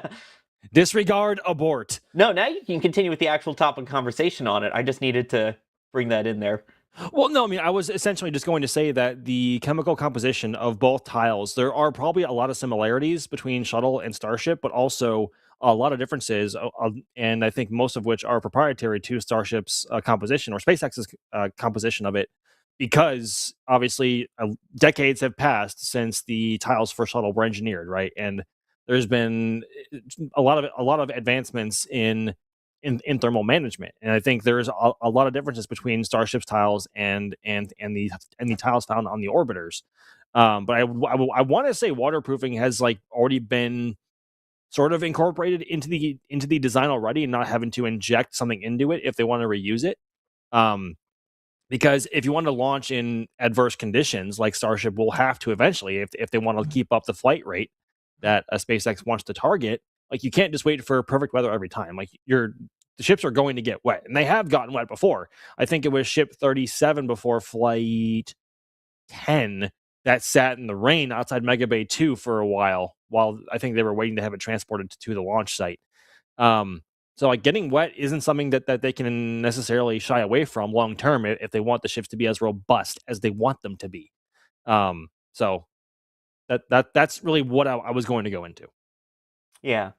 I mean, that's fair. They also mentioned after the recent flight that, yeah, it can launch into lightning. Lightning is not an issue for Starship, which is still mind-boggling to me. But then again, I guess if you want that kind of reliability of flying airliner-like cadence, it needs to do airliner-like things of being able to fly if clouds would create lightning. Obviously, even real airliners, if there is lightning ridiculously close to the field, they'll do a quick ground hold. But yeah, flying through clouds is a thing. Yeah, I mean, that's exactly it, sir. There are obviously times where airports halt all operations for severe weather of any kind, whether it's storms, snow, or anything super severe. But if it's just a little rain shower and you're worried about flying because my tiles are wet and you scrub that because of it, it's not really that. That isn't a good look. So yeah, long term they need to be able to find a way to launch in more adverse conditions, and make sure that the ship and all of its structures on the outside are capable of also withstanding that. So Starbase obviously is not the greatest place to test with severe weather most of the time, because even though obviously it does rain there, it does storm there, the climate can vary, but it is mostly a desert. It's sometimes cloudy, sometimes it rains, sometimes it storms, but usually it's just very hot, very sunny, full of salty air. It's not like Central Florida in the summer where it storms basically every single day, and that is something that Starship is going to have to deal with here on the Space Coast once it gets here, hopefully by the end of this year, preparing for its first flight. So Yeah, I think actually speaking of Florida Space Coast operations, I don't know if we have the poll ready for it yet, but Alex was just saying that I'm peeking over at Space Coast Live right now that apparently the Flame Trench Deluge over at 39A was seen doing some testing and not too long ago now. I think within the past hour, and also seeing the chopsticks also on the tower moving in and out as well, if not just closing and reopening. So which is really promising to see because the sticks were at the very top of the tower for the very first time just 2 nights ago, and that's something that we have never seen before here. And those sticks have been on the tower for, I think, close to 3 years. So I think they're long overdue for some exercise. But yeah, I think I really hope Florida Ops commence soon. But I think the results of Flight 12 probably did end up delaying things a little bit in terms of what booster is going to come here, what ship might come here, when they'll come here. But the results from Flight 13 certainly help bump things in the other direction, in the more positive direction for timelines. But it remains to be seen which booster and which ship are going to be coming here first, because I think SpaceX wanted to catch a booster on Flight 13 if all went well with 12. Obviously, things have not gone exactly perfect with booster on either occasion, though they have made pretty good progress with 13, especially with the fact that they, for some reason, still want to light all 33 engines for the boost back burn, which sounds insane to me still. Like, that is an incredible amount of thrust going the other way, and a lot of G-forces on your booster going the opposite direction of which it's traveling. So, if their only issue is landing burn relight, yeah, I mean, if their only problem right now is landing burn relight, and they got most of them at least at first, this sounds like an issue that they can work out probably in less than 2 flights, if not by next flight. I would not be surprised if they have those issues with the Raptor 3 and relight on booster nailed down. But yeah, back to ship, like. This is something that I want to pose to you two and also into chat. So, assuming they want to target a ship catch on Flight 14 with Ship 41, depending on the inclination that they end up flying into, whether it's the same as Flight 12 and 13, or if they go or if they opt for something with less inclination, like we've seen from Flights 1 through 11. How long in between launch and catch do you think ship will come back? Because right now, ship has a limit of 48 hours it can stay in orbit before it has to come back down for power reasons in its onboard batteries. So will it be like a 2 or 3 orbit thing? Is it going to be like 24, 48 hours, or 24, 36 hours? Like, what do you guys think? Max, do you know that 48 hours is a thing for sure? Do we know that? Yeah, it was SpaceX said that during their first docuseries episode, Test Like You Fly. They said version 3 ships for now have the on-orbit limit of 48 hours. Okay. Yes. Yeah, the refueling ones, the depot will be different. Yeah. Okay. So I was talking about this on Twitch as well. And hi, Twitch. Wait, you're on Twitch? Yeah, sometimes. So, hey, Max, to be honest with you, I've seen people say like, oh, it's going to be up there for the whole 2 days, or oh, it's going to be up there for 1 to 2 orbits. The reality of the situation is that I think it's somewhere in between. And I'm not trying to give you a non-answer here, but think about this for a second. All right. If you cast your mind back to, early Falcon 9 missions, right? Where they were landing, where they started to land the booster out on the drone ship, CRS-8 being the first one, right? Drone ship recovery conditions were absolutely a watch item, right? So booster, Falcon 9 booster recovery was absolutely a watch item. Now, obviously, that's not a thing with Super Heavy, right? It doesn't land downrange. It doesn't land on a drone ship. It gets caught by the tower. But the ship, now we're running think about that. Now we're running into a little bit of a thing here.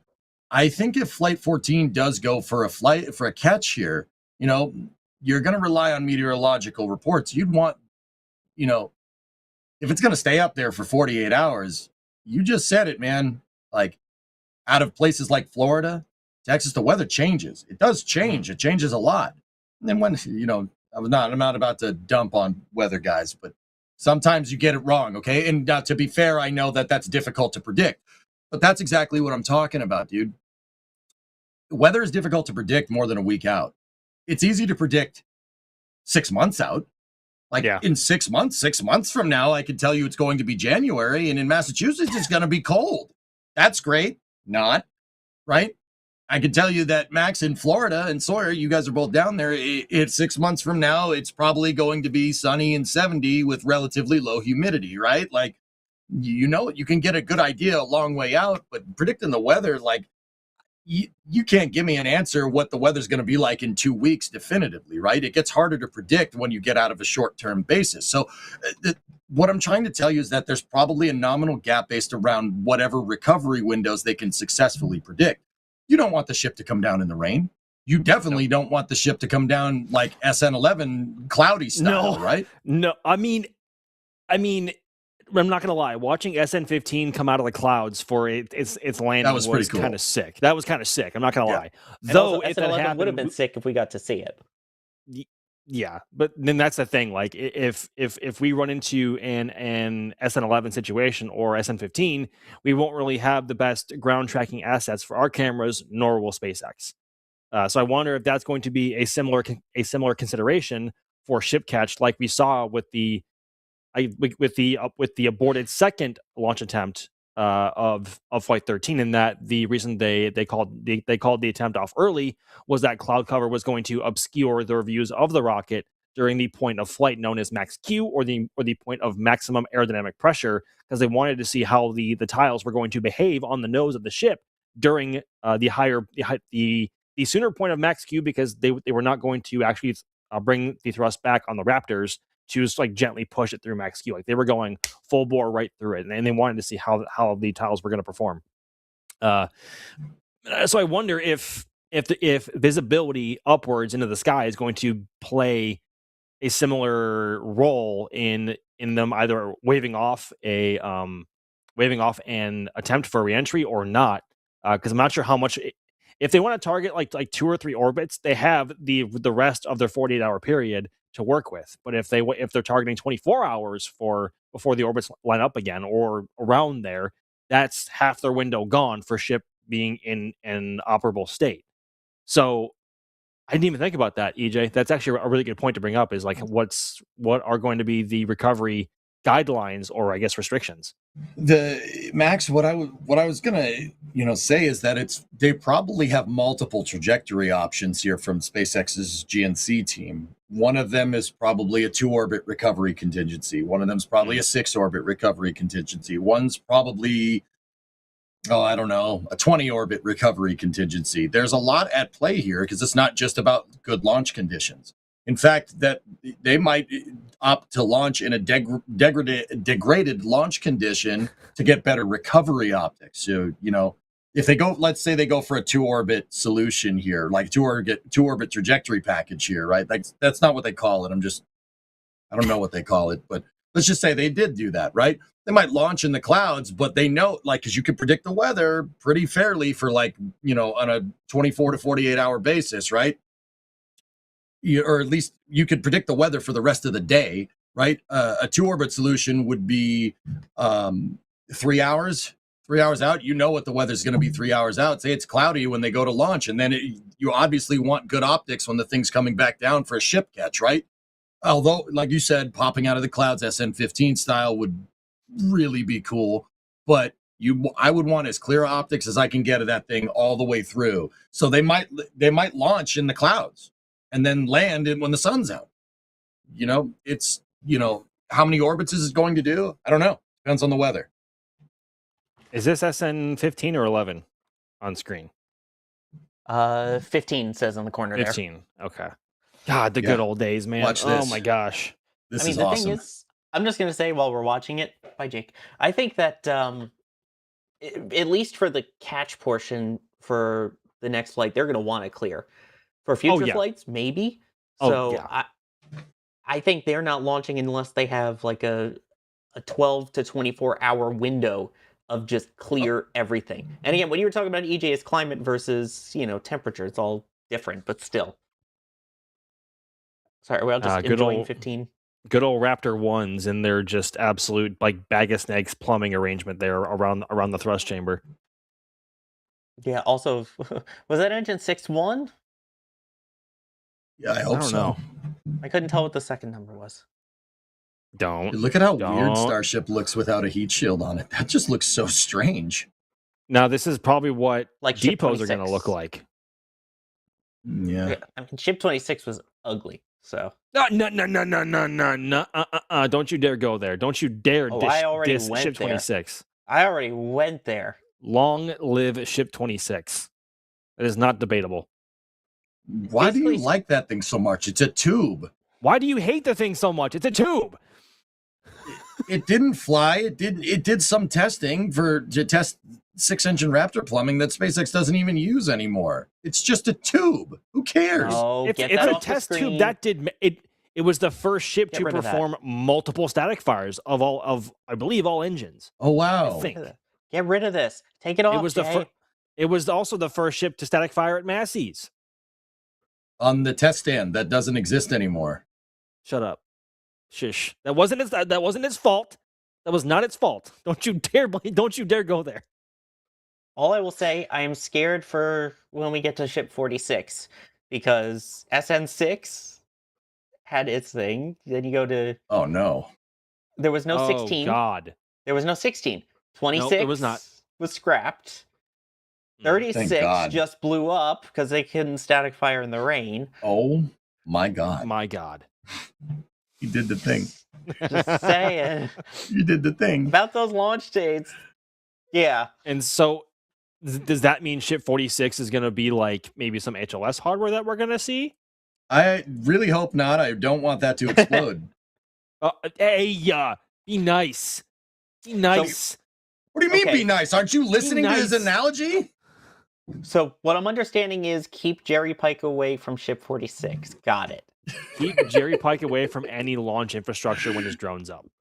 Yes. For those who don't know, they're about to static fire. Yeah, for those who don't know, the Ship 36, that was Jerry Pike with the drone for that.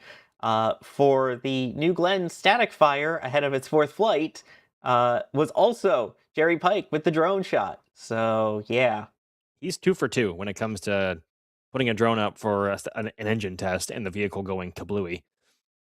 Yeah. If I had a nickel for every single time Jerry had his drone up for a static fire test of some hardware and it blew up, I'd only have 2 nickels, which isn't a lot, but it's weird that it's happened more than once. Oh boy, I do want to thank some people here, besides Jerry, for actually having the guts to put the drone up after all of those incidents. Jerry Pike is awesome, by the way. He's great. So shout out, He's Jerry. terrible. Terrible human being. He's awful. Love you, Jerry. We all work at the Cape together. It's all good fun. Gregory Albright, you launched by Paramount and filmed Star Trek on location. I like that one. Bartsy becoming a Red Team member. Telstar 86. May the Schwartz be with you. Live long and prop load. The kids love that one. Live long and prop load. I do really like that too. Yeah, also, I can't wait for Spaceballs 2. It's really great looking from all the stuff I've seen. Rick Moranis out at the what was it, the Comic-Con thing? So good. Standing O, baby. Trent Thompson with the $20 tip at tips.nasaspaceflight.com saying, for the Monty Python reference. Not dead yet. Although Starliner is, but that's enough. Anyway. No, it's not dead yet. It's just sleeping. It's pining the fjords. It's sleeping. Pining the fjords. Anyway, I said you couldn't launch a Boeing capsule into space, but I launched it anyway. It spun out of control. So I launched a second one, lad. That spun out of control. Wound. So I launched a third one. That burned down, fell over, then had pulse with modulations, and then burned up. It came back from ridge. But the fourth one, that's gonna stay up, lad. That's gonna stay up. Yeah. Anyway. Jeez Louise. Just a flesh wound. Continuing on. Good father, I just want to sing. Stop singing. Telstar 86 with the 50-pound tip at tips.nasaspaceflight.com as well. Thank you for doing that. It's another direct way to help support us here, along with getting the merch and all of that as well. And also just liking the stream and that kind of stuff and chatting with us. We love that. That's the fun of it. That's why we do this. Saying thank you to NSF as always. Finding your coverage has pulled me through some tough times. Thanks to your amazing community. I made some friends thanks to that. I hope one day to visit Kerbal Space Program. I know you meant Kennedy Space Center and Starbase, and hopefully meet some of the team. Keep up the fantastic work. Thank you, Telstar. It's always good to see you in chat. We see your name here regularly. You always ask some good questions as well. So thank you for hanging out with us. Thank you for being a part of the community too. So as much as the community's helped you. Yeah.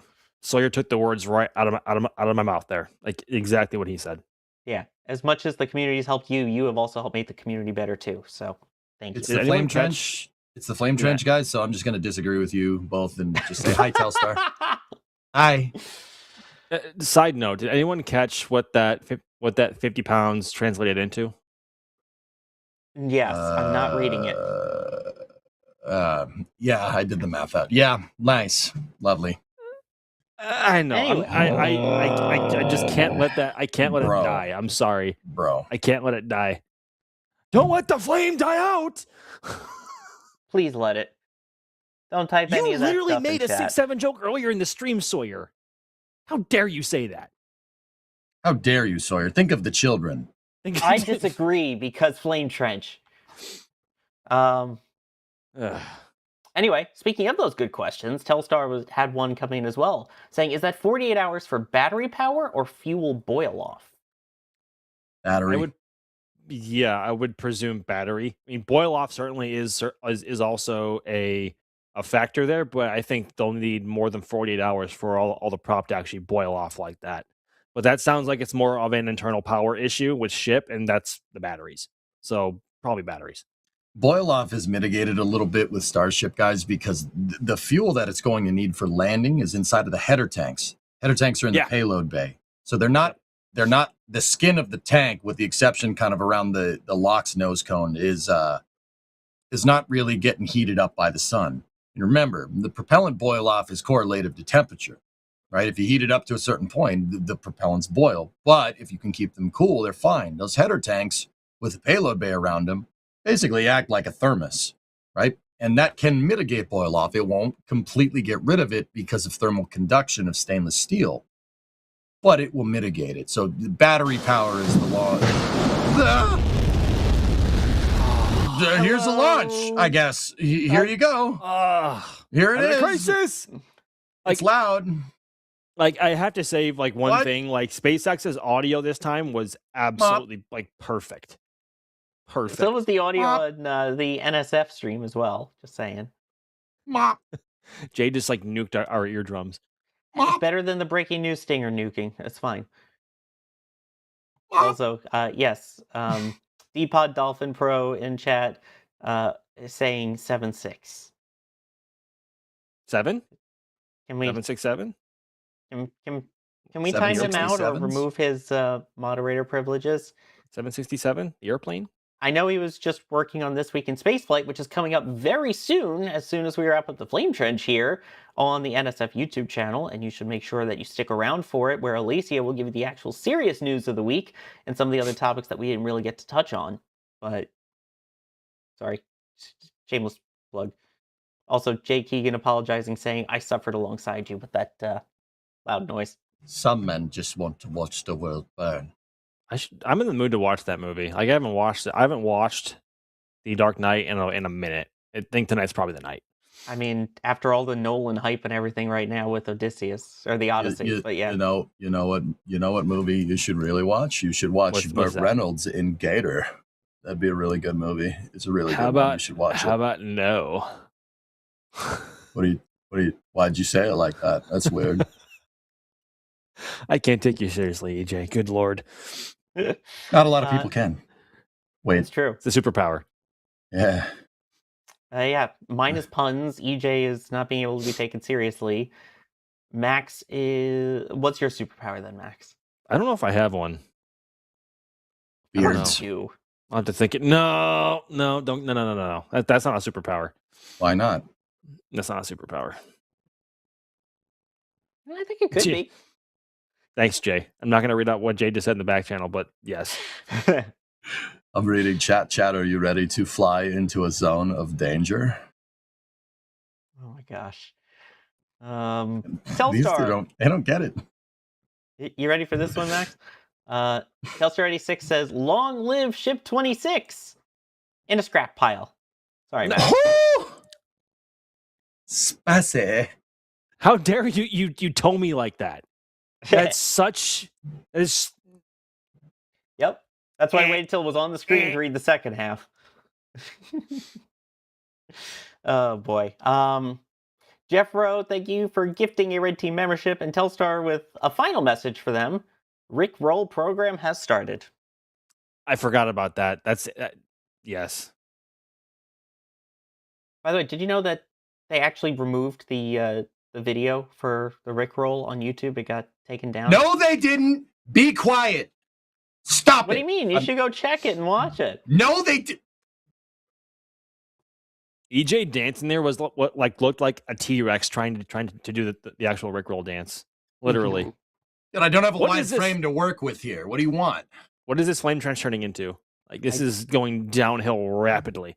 Anyway, yeah, we have more questions that are Starship related here. You know, the whole reason we were actually talking about all of this. Just saying.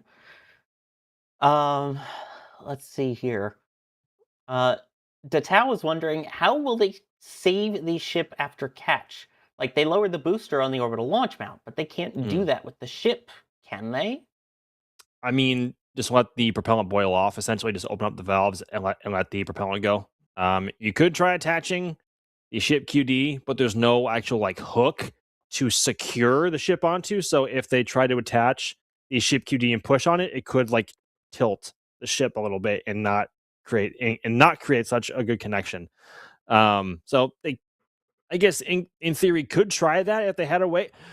Maybe if they put the stabilizers down on ship and prevent it from tilting once they try pushing the actual ship QD on it, maybe.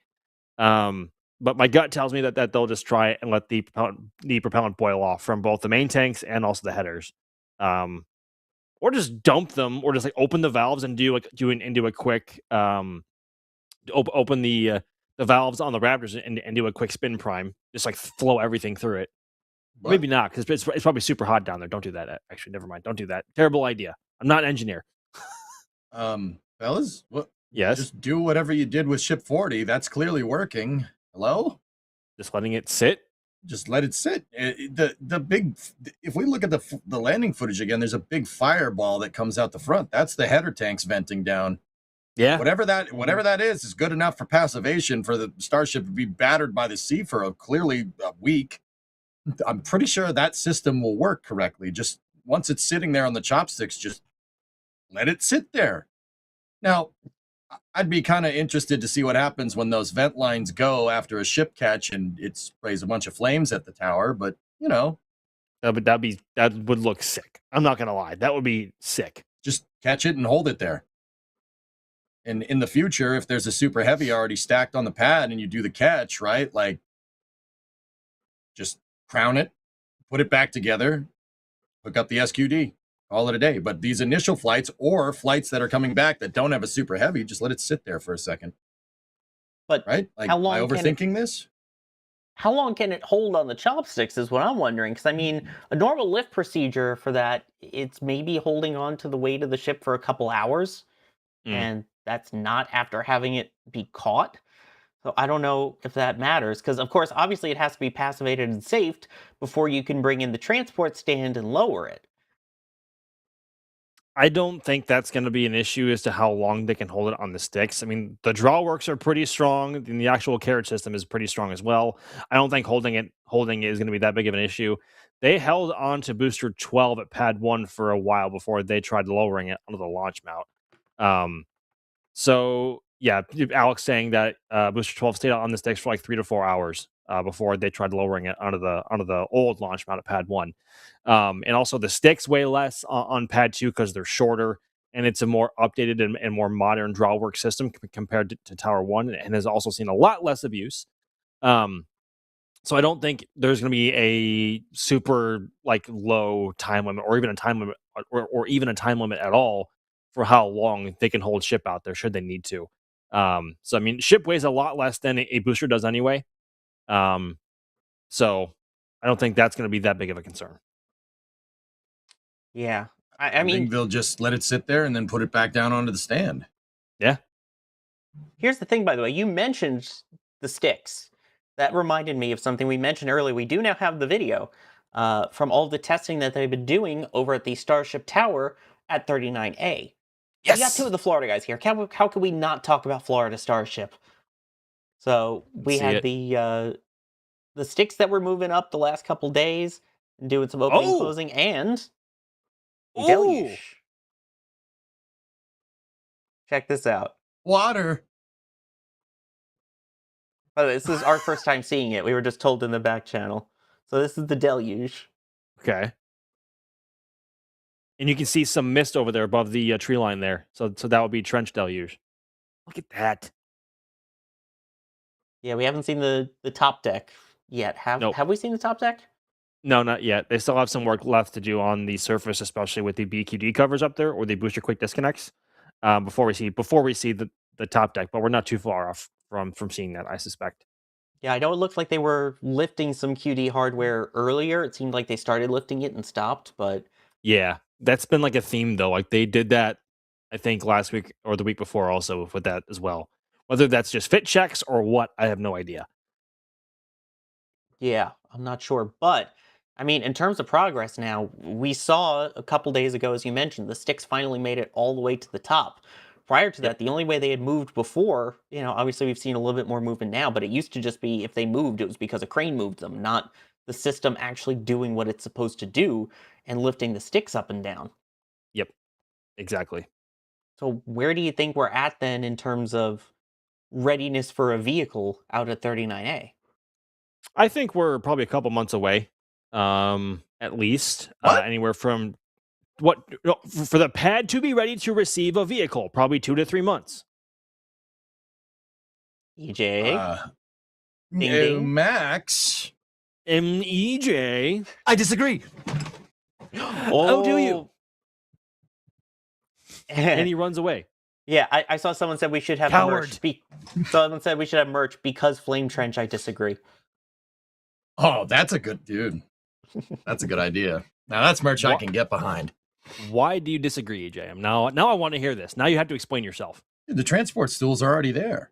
Transport stools are already there. They're doing pad deluge tests here. They're going to be doing main deck deluge tests here in a second. Chopsticks move. They tested the articulation on the sticks. They can move up and down. She's good to go, man. End of August. No, EJ. Absolutely not. Do you think he disagrees, Chad? By the end of Sorry, I was trying to hold in my laughter. I couldn't. No. What do you mean, no? No. Elaborate. There's still too much work left to do on the ship QD and the top deck before I think they're actually ready to have a vehicle on it. I can see like end of September them being basically ready. And I thought you were going to say like it'll take way longer, not like way shorter. To be completely honest, I didn't know you were going to say end of August.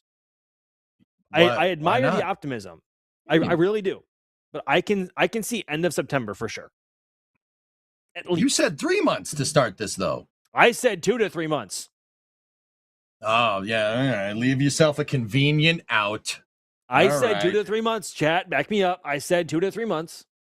Yeah, you left a nominal gap there. I'm saying it end of this month, man. End of this month. How about no? Wow. Dude, the thing's good to go. Deluge tests are one of the last checkout tests that you do. We should wager that. What's our wager? Wager? What are you talking about? We should wager. If it's ready by end of August, I will do something. If it's ready at the end of September or later, you should do something. Gift a certain number of Red Team memberships. We already have the bet for 37's tower being ready by the end of the year. Nah, dude. Well, What, do we not have that Well- bed? Of course we have that bed. What are you talking about? Wait, do we? Yes, all three of us What? virtually shook hands on Do you it. not remember that? No, I The don't. three I'm of us sorry. shook virtual hands on it. I'm embarrassed to say I don't remember this. When was this? You don't remember this? A couple weeks ago. No, I don't remember this. Maybe that was with Ryan. I don't know. No, I don't remember think It was this. with Max. Really? When was Oh, this? man. I don't remember this. This is like a month ago, maybe? Yeah, Dog, you within the remember last how this, much month. has happened in the last month? Chad, I'm sure will back us up. This is Jace like saying the day after the Flight 13 scrub. Yeah. So last flame trench, last week. Yeah. Was it the last? Or 2 weeks ago. No, 2 weeks that was ago. like 2 It weeks would have ago. been 2 weeks ago, yeah. That's it, just 2 weeks. 2 weeks. Anyway. Yeah, thanks for Yeah. making fun of my high pitch there. No, that. Oh, No, it was Ryan. Okay, it was Webby. Oh, vindicated. Well, I think we need to get Vindicated. Max's in on this then too. Yeah, it was Ryan. That's what I said. Okay. Sure. Well, it's a good thing that even though this program's live, it's not like there's a recording where you can wind back and hear what he said again or anything. If only that was a thing on the YouTube stream, because even though Twitch, I think you can only do it if you're a a subscriber. But yeah. We need Jay to pull up a rapid replay of what EJ said. I Put was that the to one that. bed. Do we know we don't need a new bed? It's gonna be done. Oh, okay, yeah. Backtrack now. Why don't you? Just I'll bet you backtrack, 20 sure. memberships. Oh, 20 red team memberships. 20 red team memberships. Sure. All right. On record. As you all have witnessed. I'm great. I just get to be the judge on this one. I'm in on the last bet. I don't have to be in on this one. It's great. But what's our criteria here for the pad being ready? Top deck firing. Well, you're gonna lose on that one. Scaffolding gone on the SQD. You just want the scaffolding removed? Okay, combination of scaffolding gone from the SQD and top deck firing. Now you're moving the goalposts. I'm trying to be thorough with what we call finish, because if we see the top deck finish and there's still scaffolding on the SQD, you cannot tell me with a straight face the vehicle is ready. The pad is ready to receive a vehicle. Yeah, but here's the Okay. thing: the people in chat who are saying it has to be a vehicle on it. The problem is going to be when SpaceX decides to send a vehicle. They can have the pad ready and choose not to send a vehicle. That is also true. That's why I said we should figure out the criteria here. But Max, you already bet. So That's what I'm saying. Okay, so what are our guidelines then, EJ? the pad being ready. Elaborate. And how do you know it's ready? How do you know it's ready? You're the one that lives down there. Okay. You're talking like all smug, like, yeah, I know it's going to be ready at the end of next month. How do you know it's ready? By a vehicle getting there? That is not happening in August, my friend. How do you know? How do you know? I mean, you'll thank me later. I'm the still one on that's port. speaking with uncertainty. You're the one that's speaking with certainty. How do you know? Because Man? Flight 14 is hopefully in like 4 weeks, and the only vehicles that are going to be ready by that point are going to be Booster 21 and Ship 41. Yeah, which it is worth noting, by the way, that we talked about it on the last time, the air traffic control thing that they put out with notable events. They did update it again, and as of now, it says they believe it's targeting August 20th. So, Oh, God. yeah. Like we were Back. talking about the other night, getting that much closer to... Wait, when is Roman? I Run think it I mixed it back. up the other night. Roman's So actually, the 30th, August right? 30th on Nancy Roman. Yeah, I mixed that up last time. I was getting them all confused. But I yeah, swear to there's something about like a very special and monumental Starship flight coinciding with a very, very special NASA mission launching on a Falcon Heavy. think they're doing that on purpose. Because maybe get out your tinfoil hats, folks. Yeah, because as y'all might remember Flight 12 happened in October of 2024, which was the first ever booster catch of any kind. And the very next day, SpaceX and NASA launched the Europa Clipper mission aboard a Falcon Heavy from Florida. Now, there is a significant chance or likelihood of Flight 14 being potentially a ship catch attempt, coinciding with or conflicting with, at least in terms of our schedules, of another NASA mission being the launch of the Nancy Grace Roman telescope aboard Falcon Heavy. So if we're keeping with tradition, that means that Flight 14 will be August 29th if Nancy Grace Roman's the 30th. Yes. Exactly. So that means the pad will be ready by the end of August. What are you talking about? No, EJ. Bringing it back. Oh my God. What do you mean? Oh my God! But that's not. I gave you my criteria for pad being ready. You have just said no. It'll be ready when it's ready. How do you know it's ready? Who are you listening to? What Flame Trench are you watching? Answer the question, EJ. How do you know the pad is going to be ready? Because of, all right, fine. You really want to know? Yes, I know it's going to be ready because it has to be. It has to be ready for SpaceX to keep their deadlines. Gag. What do you mean, gag?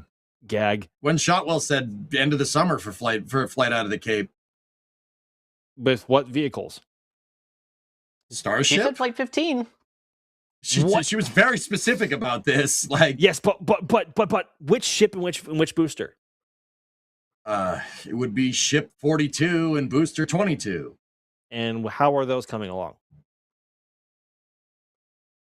All right, when are you two just gonna kiss and make up already? Come on. What do you mean? How are those coming along? They're building them right now. To say that those ships aren't going to be ready in 5 weeks is a little bit weird, considering that ship 41 was not ready when Flight 13 went off. Like, wait a minute. How about this? When when a bagel is made, we will call it oh my ready. God. If we're talking about semantic arguments here, when a bagel that is actually a bagel is ready. How about that? Again, I know some of you come here for actual serious news, and we do that most of the time, but of course we tend to go off the rails. Our On the Rails show, This Week in Spaceflight, is just a couple of minutes away now. So stick around. It will automatically redirect you over, and you'll get to see Alicia, who is a lot better at explaining some of the stuff than we are, where we get off on tangents. Just wanted to mention that. And I also wanted to thank a couple people here really quickly. ODST Moody saying, "Why, Mr. Anderson? Why do you continue to rickroll yourself?" Because I choose to. And the Nick Harper saying, "Is it just me, or does the wing angle landing from Ship 40 look like the killing of GLaDOS at the end of Portal? Does Aperture Science invest in the IPO? I mean, we do what we must because we can." Hey, wait a minute. This cake is great. It's so delicious and moist. Wait a minute. You guys ever looked at Neuralink's logo before? No. No. And how it very much looks like Aperture Science's logo? No? All right, never mind. Now I'm going to look this up. Go. How about we look it up after the show? We are coming up on the end here. In the final 2 minutes. This is the 2-minute warning. But yeah. Thank you everyone for watching. I do want to also, again, thank Eric Berger for popping on at the beginning of the show. If you missed it, well, then you're going to have to go back and watch the replay. We had Eric Berger on talking about an article that he wrote on Ars Technica about the tiles. And is their current tile solution something that will work for future Starship flights as they increase the cadence? So thank you, Eric. I can still see his freeze frame from when he left, and it's been staring at us the whole time. And I feel like Eric is judging our comments. Yeah, it's been staring menacingly. He's just staring at us menacingly. Menacingly. Anyway, well, Max, since you were talking first, let me thank you for joining us here on the Flame Trench. Of course, it's been a pleasure as always, everyone, and thank you very much for coming to hang out with us today. Quite a spicy one, but also I think this was a very good conversation to have about a couple of topics here, and also with a very, very special guest as well. Privilege as always, and we will catch y'all again next time. Always great to have you. Good to have you back and now getting in on these deals. And thank you as well, EJ, for joining. Hey, thanks for having me. I know it's a privilege coming on here. I try to have some fun when we do it. Yeah, thank you, everybody. I stream over on Twitch, guys. If you want to get into, I do a little bit. We go little bit more into the weeds over there on technicalities and stuff. I don't know if Max would like it. Hey, what's that supposed to mean, huh? Nothing. What's that I'm just supposed to messing mean? with you. I'm just messing with you. Who won? Who's next? You decide. Epic space battles of history. Thank you, Jake Egan. I'm just messing. Thank you, Jay Keegan, for pushing the buttons and pulling the levers for this stream. And of course, we can't do this without you, our viewers, and especially our members. And in particular, I want to make sure that we thank the higher levels of support here, the launch directors and flight engineers, who get their names at the end of every flame trench. We love all those names, except maybe Jack Byer. But great to see everyone on there, and thank you all for the support. I'm Sawyer Rosenstein. I've been your host for the 105th episode of The Flame Trench, and we will see you all next time. Let's go watch twists.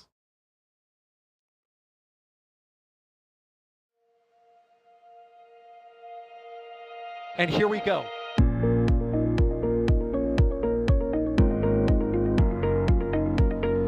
There's the W. Here's ignition. Roger, roll, Atlantic. Doubling up. Did it just do a Kerbal? Back to the moon and beyond. Put that in the big bag, Gino. Back at home, we all have a lot of work to do, but from here, it sure looks like a perfect world. Propulsion continues to be nominal. We did have an observation. Equalization. 343 unfolds to go. It's orange. Water towers can fly!